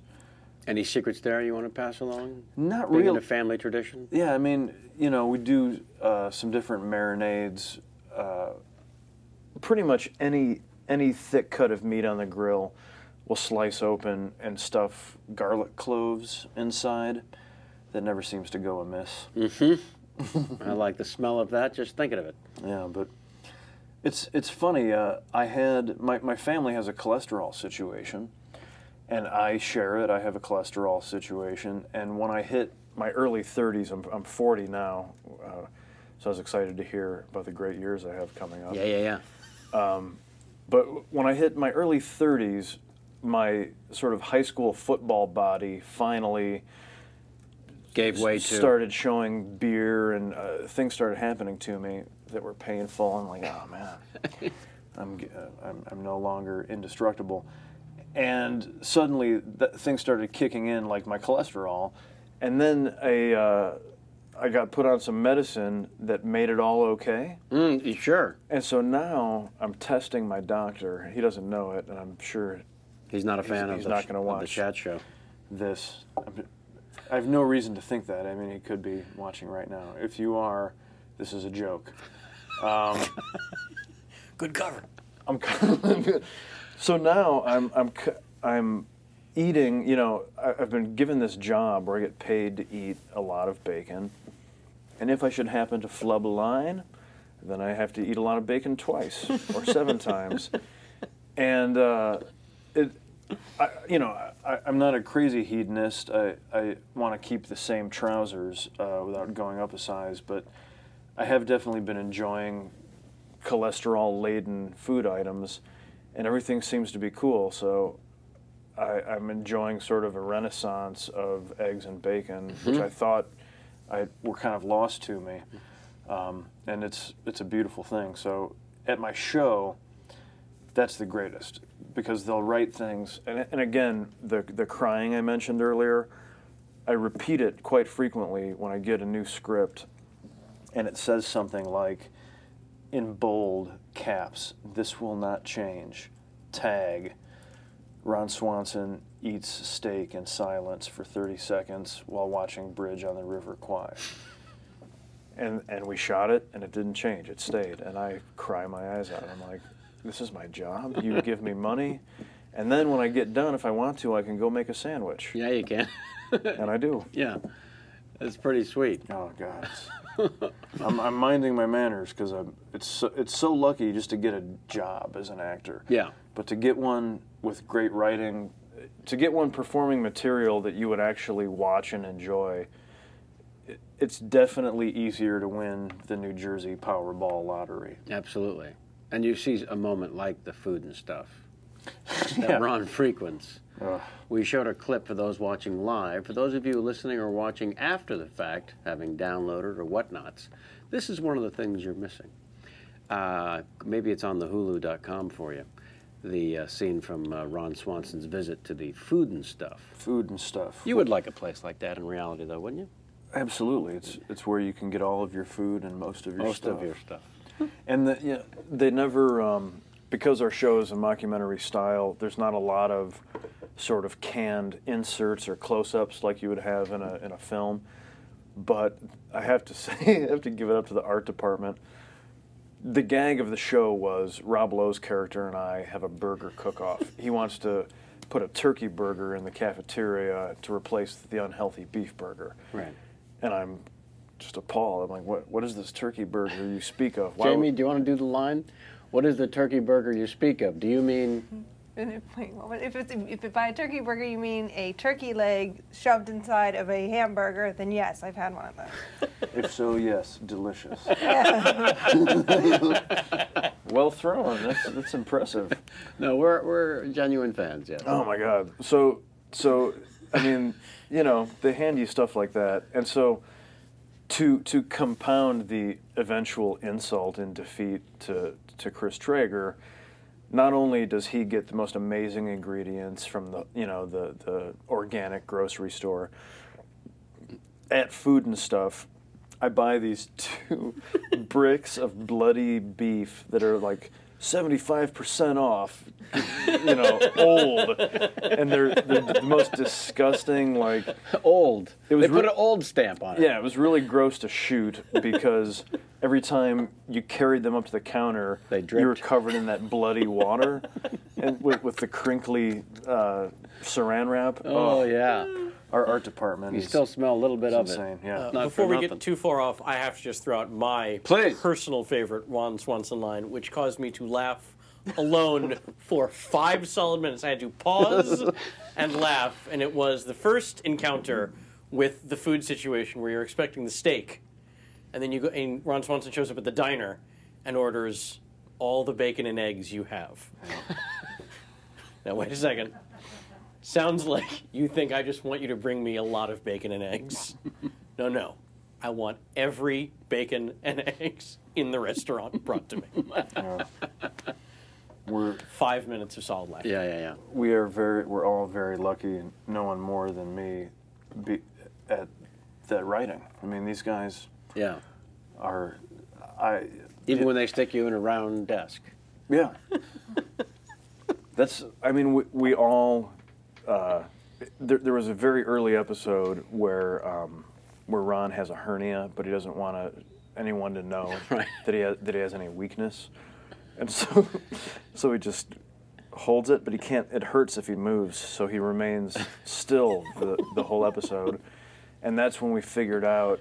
And all my life, since I got into theater, more than any playwright, I was really drawn to Harold Pinter, whose stuff can be really intense and dramatic, but also has a lot of humor in it. And he's known for his silences. It's called a Pinter pause. And my friends who turned me on to the Beatles also turned me on to Pinter. And also the Friends television program. Have you heard of this? I'm familiar with it. Just called Friends? It's very popular. Yeah, just the Friends. I think it's just Just friends. Friends. They dropped the It started out as the litigation again. But the Winklevoss twins were not cool with the Friends. No. They were not. Not at all. But I really was obsessed with Pinter because I loved. He sets up situations where by remaining silent, we're either killing them with laughter or they're scared shitless, or sometimes both. They're not sure. Is he going to kill him? Are they going to kiss? And to Kind me, of built for Christopher Walken when you think about it. yeah, really. What's behind it? It's so fun. And so I never could have fathomed that I would end up in a situation where on our show, when the writers and I sort of figured out that we could create a lot of great comedy for this guy in silence. And when that started happening, I was just You're in heaven. a kid in a candy store. It's unbelievable. So frequently, that Pyramid of Greatness, for example. Oh, my. That was at the beginning of last season. And so we come back from, hiatus, and they hand me that. And I was like, Crying again. yeah, it was just, It's been a lot of crying for you there's on the show. I can't believe, not being a brilliant comedy writer myself, I'll say.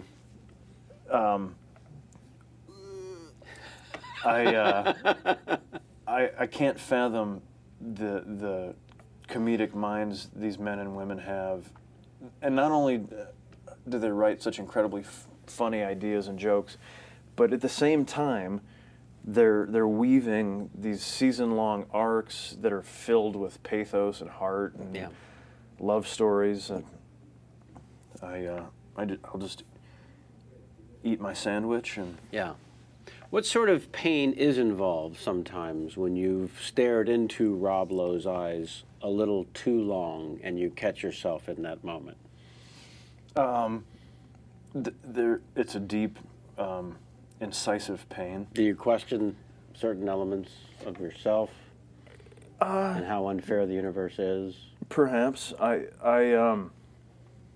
you know, it's really crazy to have, you know, everything was very organic in the way our show came together, and a lot of us knew each other. And even though I'm of the core cast, I'm the oldest, you know, of the original 6 or whatever, I often feel like the biggest freshman or the youngest, because I was like, oh, you guys, I finally got a big boy job. What's up? You know, and some of the 26-year-olds have been on top for 6 years, you know. And so, but everything was very organic, and we have this nice family going. And then Rob Lowe comes, and Rob and Adam Scott came at the same time. Right. And they both, and I, you know, when I was a teenager, Rob has been famous for so long that I couldn't believe how young he is. It's absurd. Because I was like, oh, but I saw your movies when I was like 15. But he's like, well, yeah, I was 17, you know? Right. And so it was really strange to have someone that famously handsome for so long come to our sort of weird little grassroots comedy. And there was definitely a question of, you know, we all were like, okay, he's definitely a really great actor. We've all seen him do things where, like, you don't stick around if you're not. But how's he going to fit in? And everyone was like, well, he's funny in Wayne's World. Everyone kept going to Wayne's World. Right. And we're like, well, okay, but that was a long time ago. And so there was some trepidation of how someone super famous and handsome was going to fit in. Yeah, sure. With a bunch of this. And he came, and really immediately, what the question is Rob Lowe going to be willing to make an ass of himself, right. You know? And by God, he showed up, and pretty soon they gave him a few things. And first you read it in the script, and you're like, oh. Uh-huh. We're going to see what's what. Rob, here. you know, there was one thing where he sings a song. I forget what episode. It was in one of his first episodes, and it says in the stage directions, like, Rob sings this song and goes for it. Oh, it was... and goes for it. Yeah, it was like When Irish Eyes Are Smiling, or Irish Lullaby. And he showed up the first day and was like, how's this, you guys?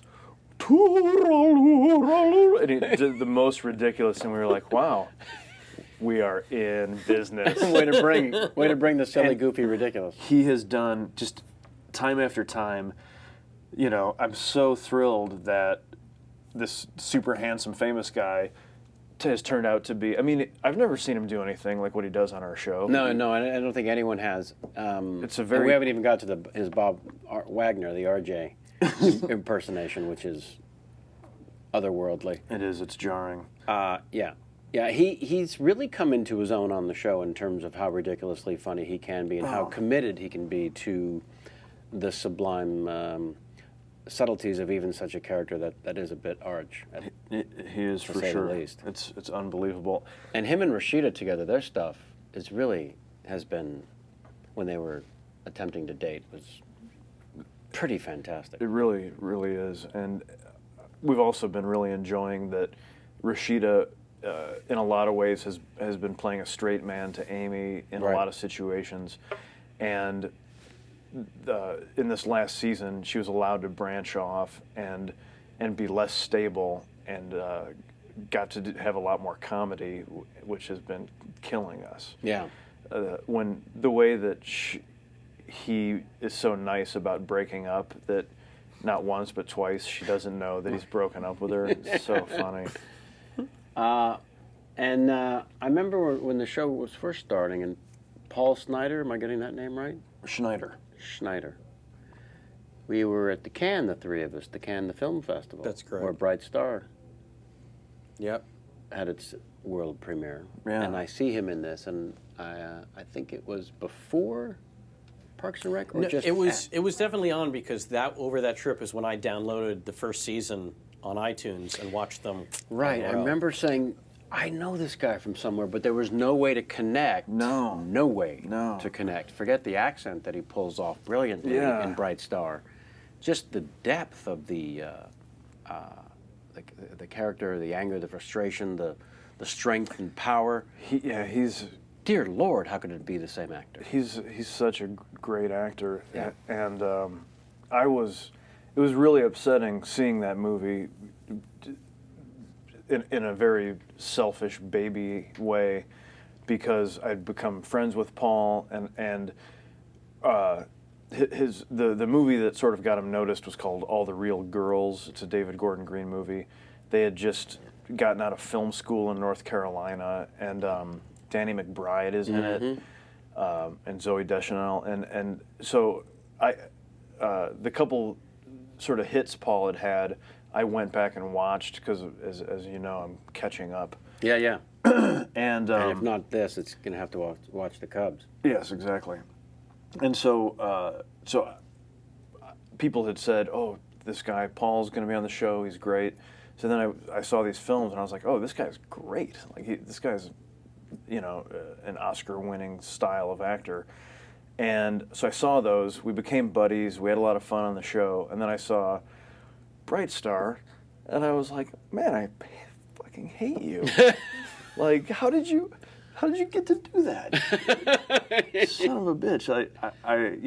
Yeah. Being coming from the sort of theater background where I love nothing more than to be unrecognizable and do dialects and all that, getting to see my friend and he'd be like, "I don't know, Jane Campion apparently called," and I was like, "Man, that's the greatest."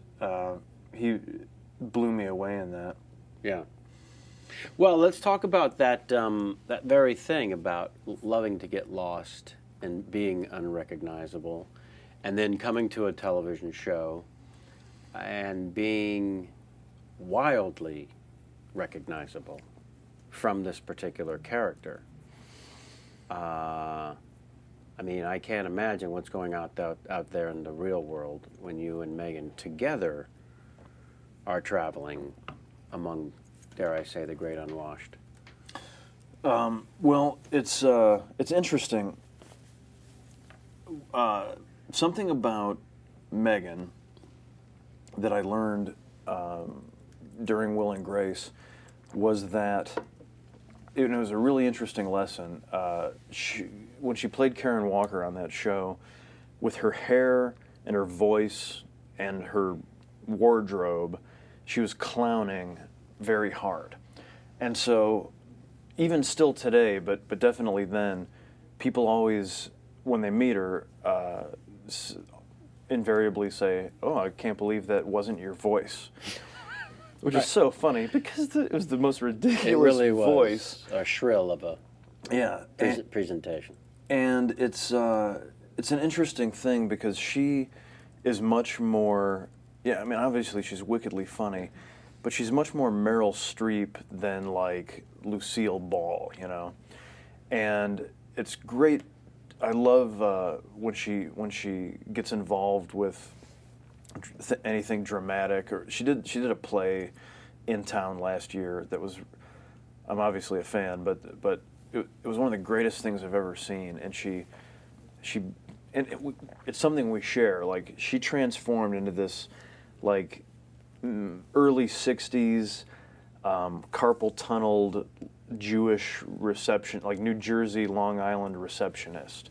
And it was this great play called The Receptionist. And we both loved, but this performance was all about these details, and like it was all about putting a bowl of Skittles out, and, right. the way she would clean things. And I noticed, watching Will and Grace is my touchstone. Eric, I loved going there and watching. The fact that I could go for free and have a beer just because I was someone's spouse. I mean, it was better than any Disneyland I've ever seen. And all four of the cast members were so great. And the writing and the directing and everything else. But I loved watching the cast because it was like going to the Olympics every week. They were so nimble and facile. But something else I noticed was for Eric McCormack and Deborah especially, just the difference between they were more of the straight men, even though they were all super funny. They were bringing everything of themselves they had as hard as they could, because that was the role. Right. And Megan especially got to clown so hard, and eventually, when the series began to wind down, and thoughts of what's next and all that came to pass, I thought, oh, Megan's very lucky she has been clowning so hard, because it'll be less likely when she does something else that she'll seem like her character. And that's something, that's one of the double-edged swords of getting a great job like that, is you've got this amazing character, but then, it becomes hard for people to separate you from Kramer or whatever. Well, there's it no is. question about it, and it does beg the question: will they allow her, they being the networks, to stray too far from what they know they can sell to America? Right. Yeah. That's always the thing is. And because Ron Swanson loves his saxophone as much as his meats, you may be served well to play 180 degrees from. Perhaps. I mean, all I can do, when we started the show, I definitely had that in mind of, I need a mask. And really only once we got into it, not only is the mask in physical appearance, but the mask is also like, in an attitude or just a way of existence. Or in an eyebrow. Yeah. And so, hopefully, if the worst thing that happens is I get to be Ron Swanson for 8 years and then I never work again, I don't think I'll be too upset. It's just you in the wood thereafter. And if you're a theater guy, the great thing is, if you can't get another TV show, I can go play Macbeth all day long, or whatever. Oh, there's no question. That's I can find solace in that. But I love in my unheralded career until Ron Swanson, I've gotten to do a lot of stuff where, like, I did this one movie called The Go-Getter, which was a great Sundance movie, where I play 3 parts. Jesus. And I'd been asking directors, every time I'd get a little part in an indie movie, I'd be like, look, I really want to, could I also be this bus driver and this shoe shine guy? And for one guy, and they're always like, We thought we'd get different actors. yeah, that's how it's done. Just be happy with your thing. Yeah. But this one... So you're asking for more than just the one part we're interested in you in? Yeah, I thought it might be fun. That And could also be. and so this guy, Martin Hines, this great writer, director, actually it came up organically because I went in to read for this part, and I said, you know what, can I also read for this other part that I like a lot in the script? And he was like, yeah, sure.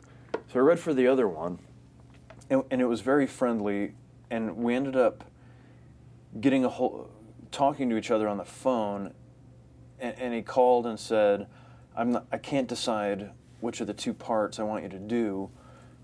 What would you think about doing both of them? And I can't remember if I said it or he said it, but I was like, yeah, that's been... I've been waiting for years for someone to allow me to play 6 parts in the same film. It's been whipped out of me.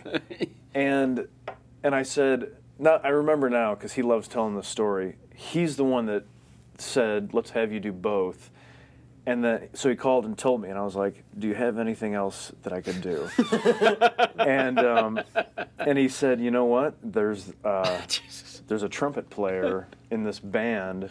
Were you kidding when you said, do you have anything else I can do? No, but I knew it was funny. I've never tried this tactic before when offered a part. Well, it's because that's my bag. Like, I love the lawn chain.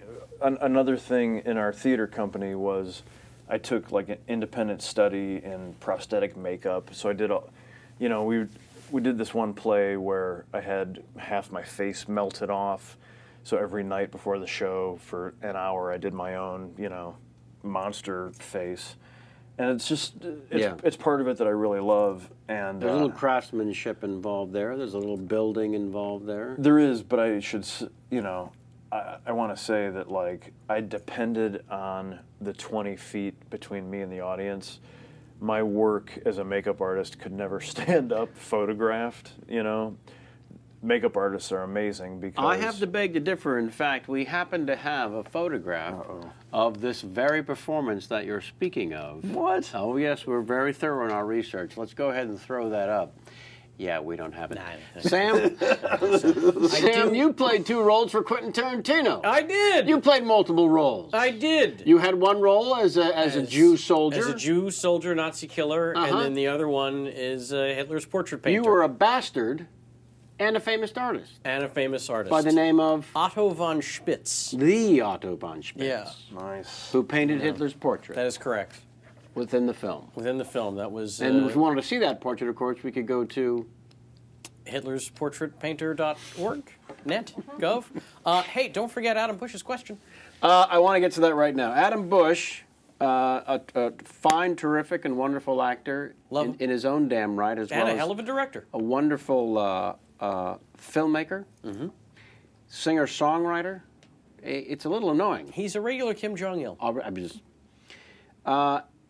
He wants to ask about at Cornmo. Well, that brings a smile and a laugh.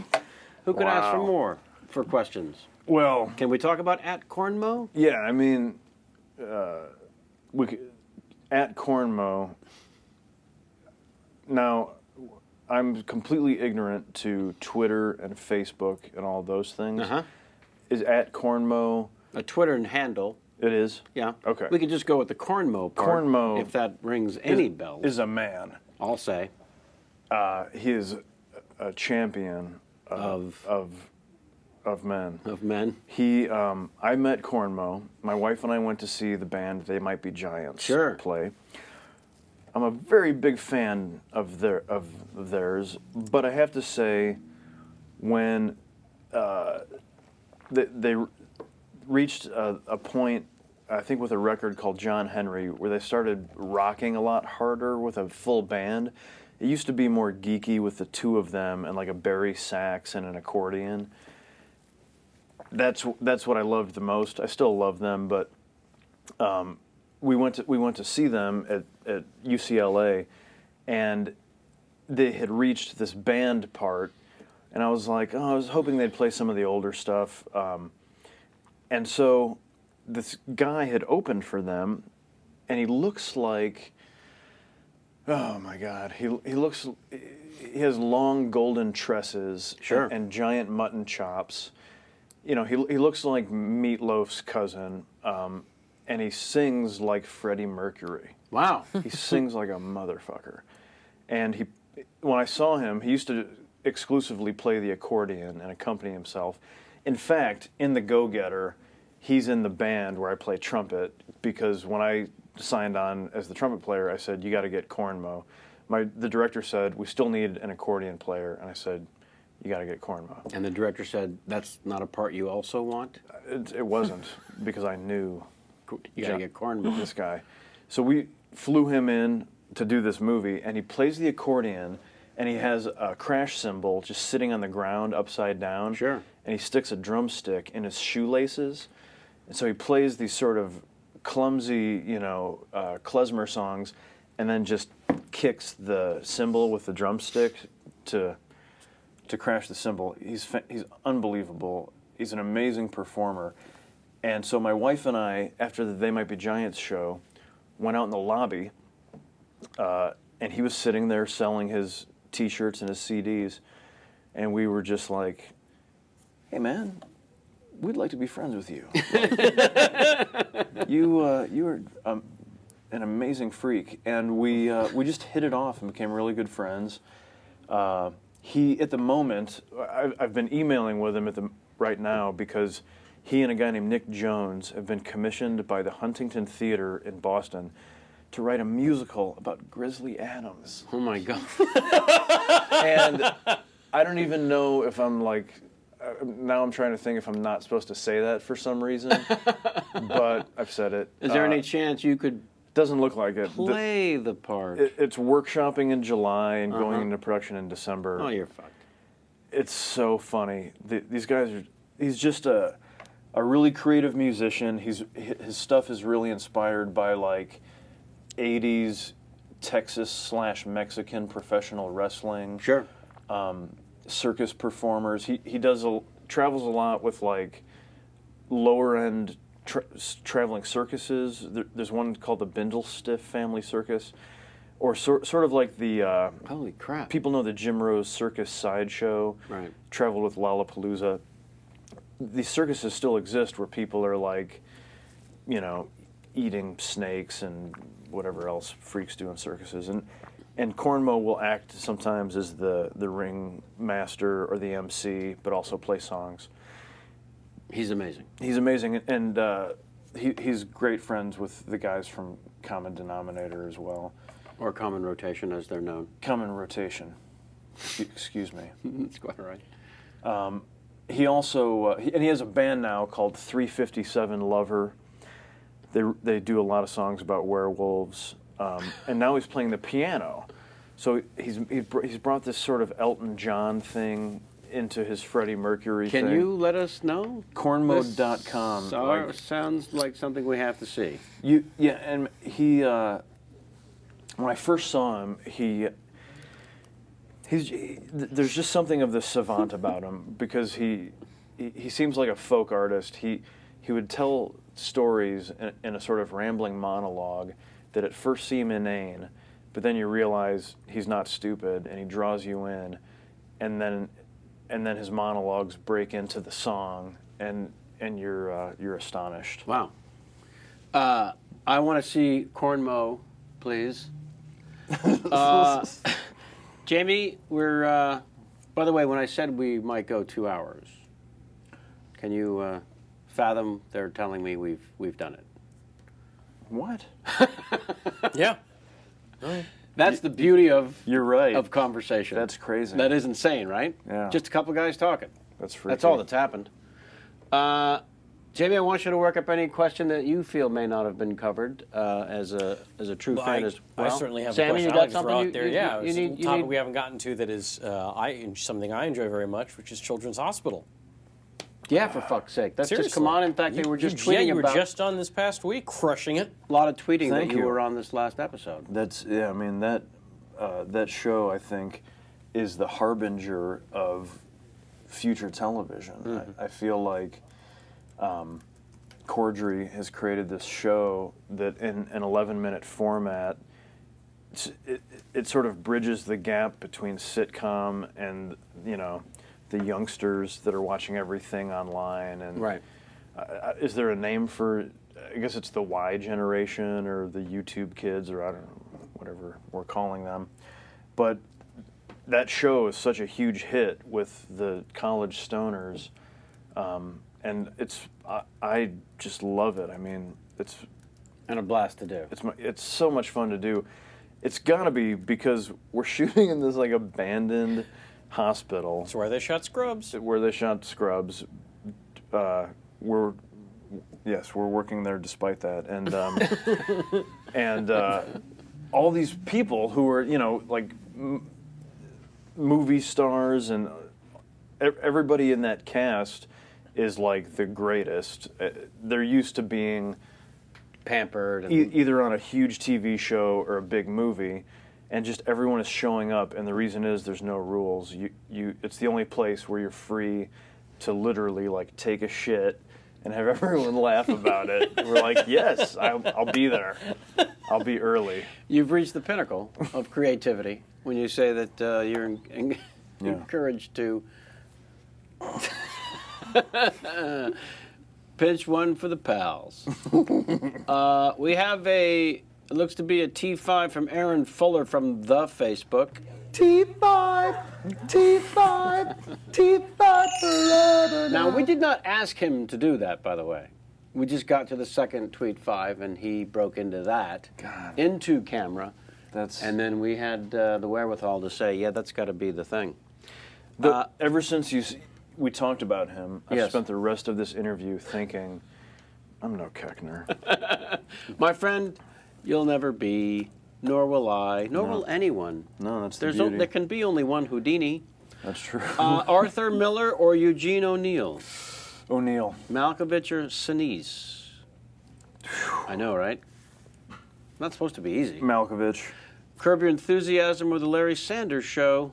Oh, Yeah. God, Larry Sanders. Oak or Mahogany? Oak. Measure twice, cut once, or free mustache rides? Measure twice, cut once. Jamal, last chance? I have a story to share, if that's Please. okay. Because I feel that, like, Ron Swanson has become a thing. Like, you can have, like, a Ron Swanson moment, I think, in life. And I had one recently. Did you? Where I was invited to a friend's house, and she was saying, I'm going to get a bunch of people together, we're going to watch Aliens, and I'm going to make waffles. And I'm like, this sounds fantastic. I am in. So I go over her house, and she goes to make these waffles, and she's like, yeah, you're going to love these waffles. There's no dairy, and there's no wheat in them. And I'm thinking to myself, first, why did you even tell me? Because I probably would have loved to live in the ignorance of not knowing this. And also, why have you deprived all of us of waffles? Is that a Ron Swanson And that moment? would totally happen to him. And I brought my friend Corey along, who's in the chat room right now, and reminded me of this. Yeah. And he was so upset by this that he called me the next day and complained, who are these people that invite you over for waffles and then there's no dairy or wheat in them? It was horrible. Let's go to waffles now. Yes. Yeah, that's true. It's So there's a Ron Swanson moment. You can have In one in life. life. He has defined a certain food etiquette. I guess, yeah. Why? And it reminded me of when Chris made the vegetable cake or whatever. Yeah, and the and- vegetable loaf. Yes. And he's like, you've deprived all of us of cake now. Not only does this thing exist, but now you've deprived all of us of cake. Yes. And, That's another thing I love is he remembers his lines. and, Leslie, Right. and Leslie, Leslie says, "Take a walk, Ron." I love Not it. only does this thing exist, so it's not bad enough that you're not getting cake. Yeah. You need to point out that this fucking thing exists hell. in life. I think there's going to be some. I think there's going to be some Ron versus Chris coming up next season. Really? You sense it? It's You in the, hear tell? It's in the wind. I like that wind. I like that wind a lot. Okay, I would like you to start gearing your thoughts a little bit towards what a potential Larry King game might. I'm going to go over the rules again for you. Okay. I haven't seen a lot of Larry King. Well, that's good. So my Larry King's going to be based on your Larry King. Well, you know, keep in mind that we want a bad one. Right. Yeah. We don't want anything resembling a good one.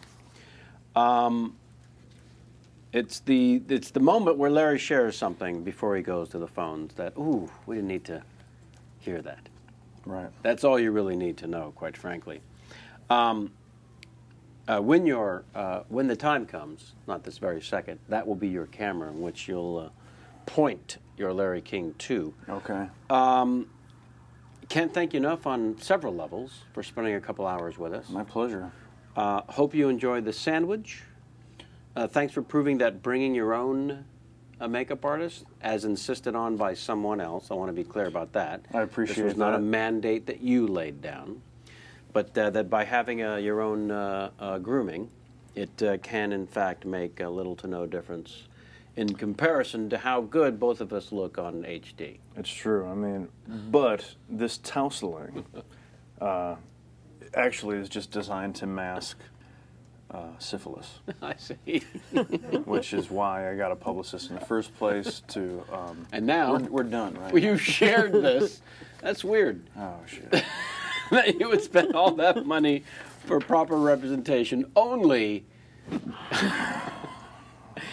We did not get to cats that look like Ron Swanson because I felt perhaps it would be something that maybe you'd had enough of. I think we've. Have you seen any of that, Jamie? Cats that look like Ron Swanson? Is that like lesbians that look like Justin Bieber? Same ilk? I trust you, it's not as cute. It is, except instead of lesbians, they're cats, Oh. and instead of Justin Bieber, It's Ron Swanson. Well, I think we all get the But idea. yeah, Other than that, Okay. same exact thing. How many did they have to force you to watch before you said, I think I've seen enough of these? Of the cats? That looked like Ron Swanson. It didn't go. It wasn't. It was. People ask about it a lot, but only once did I did an interview where we looked at 4 or 5, and many of them really did look like Ron Swanson. You couldn't argue. No, it was really. I never thought that my animal would be a cat. Really? Yeah. What were you thinking? Bear. Like huge, awesome grizzly bear.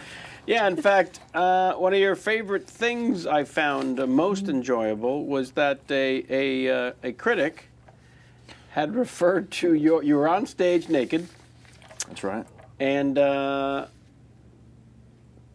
Ursine. They called me Ursine. That's the greatest review I've ever gotten. I had to look it up. Related to or resembling bears. Bear-like. You were Ursine in your performance. So, I thought it'd be bears that look like Ron Swanson. Turns out it's cats. In fact, the word is not Ursine, it's feline. It is. It's feline. There are, it could have been, mice that look like Ron Swanson or salamanders. Mice, though, would have brought out your father's foot And would as have. he danced across the barn in pursuit of death. You learn about life and death early on the farm. Yeah, I'll bet. I'll bet you do. I'm going to be thinking about fresh pig now, long into the evening. All right, my friend.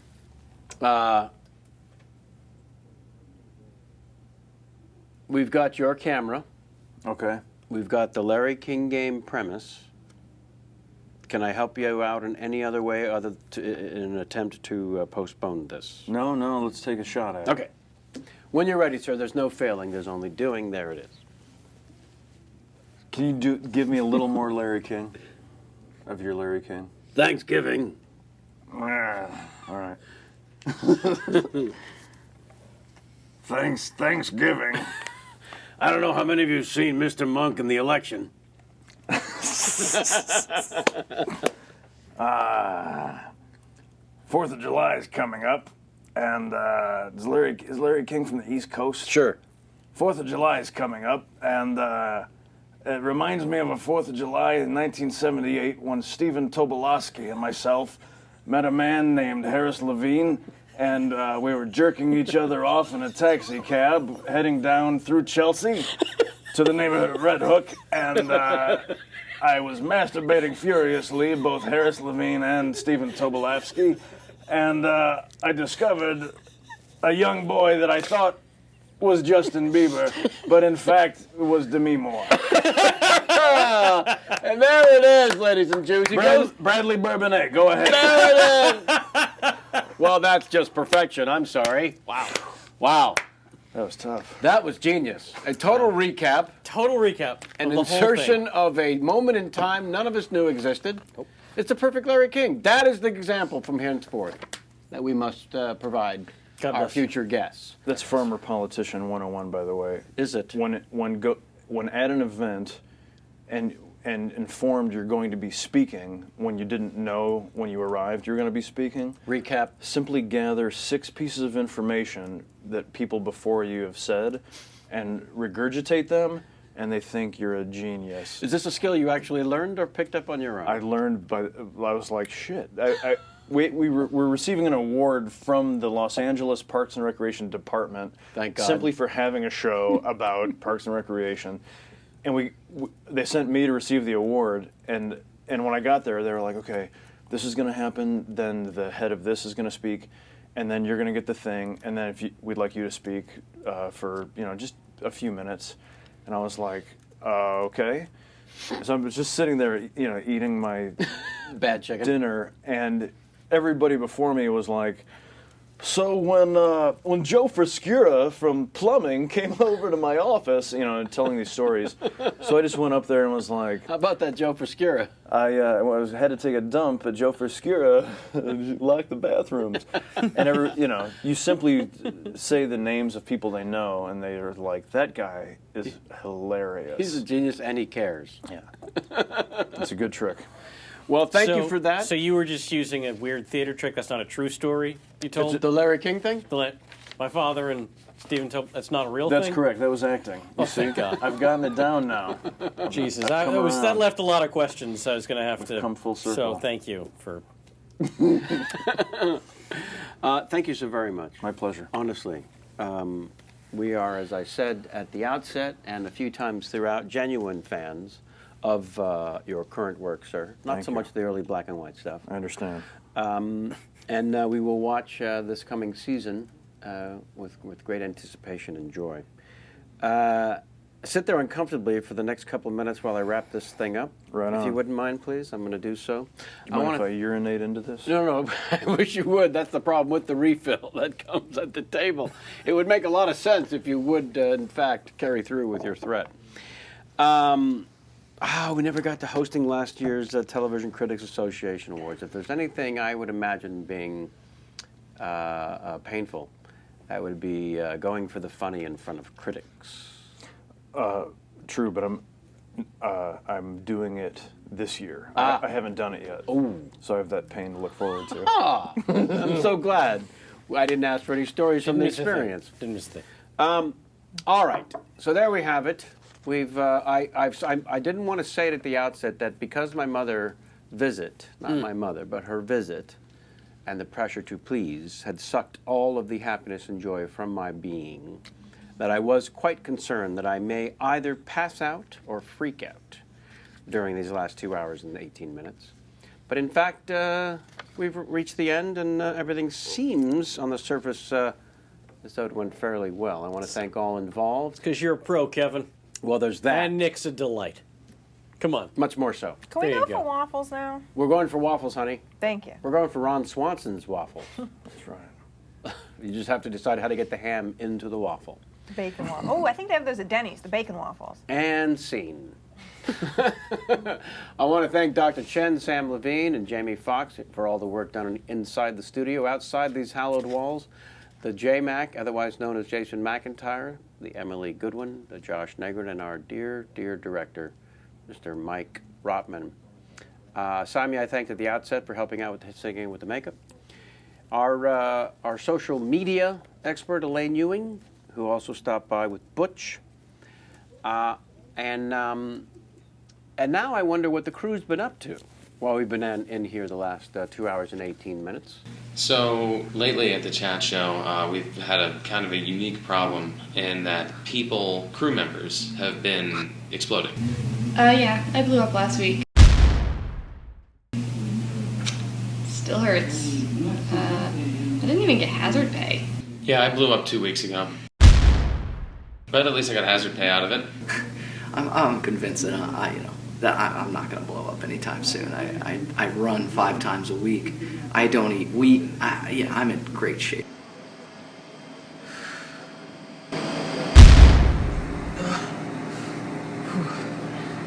I get hazard pay, right?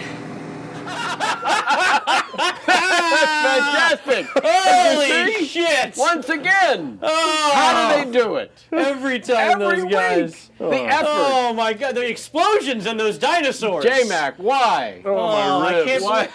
And Muhammad made an appearance. I thought you weren't allowed to show that imagery, but they did it. Oh, those guys. And now off to waffles. I want to thank everyone once again. And next week, I believe, where are we? We are the June 19th.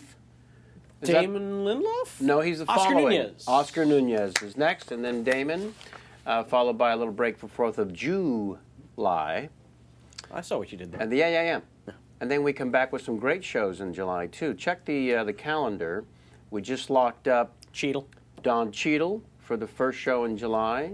Michael McKean also in July. And I think Peter Weller. Allison Bree's in July, Allison right? Brie Brie in is the the scary 17th. July 17th when the 405 is going to be closed. All that weekend. So get the fuck out of town if you happen to live in the Los Angeles area.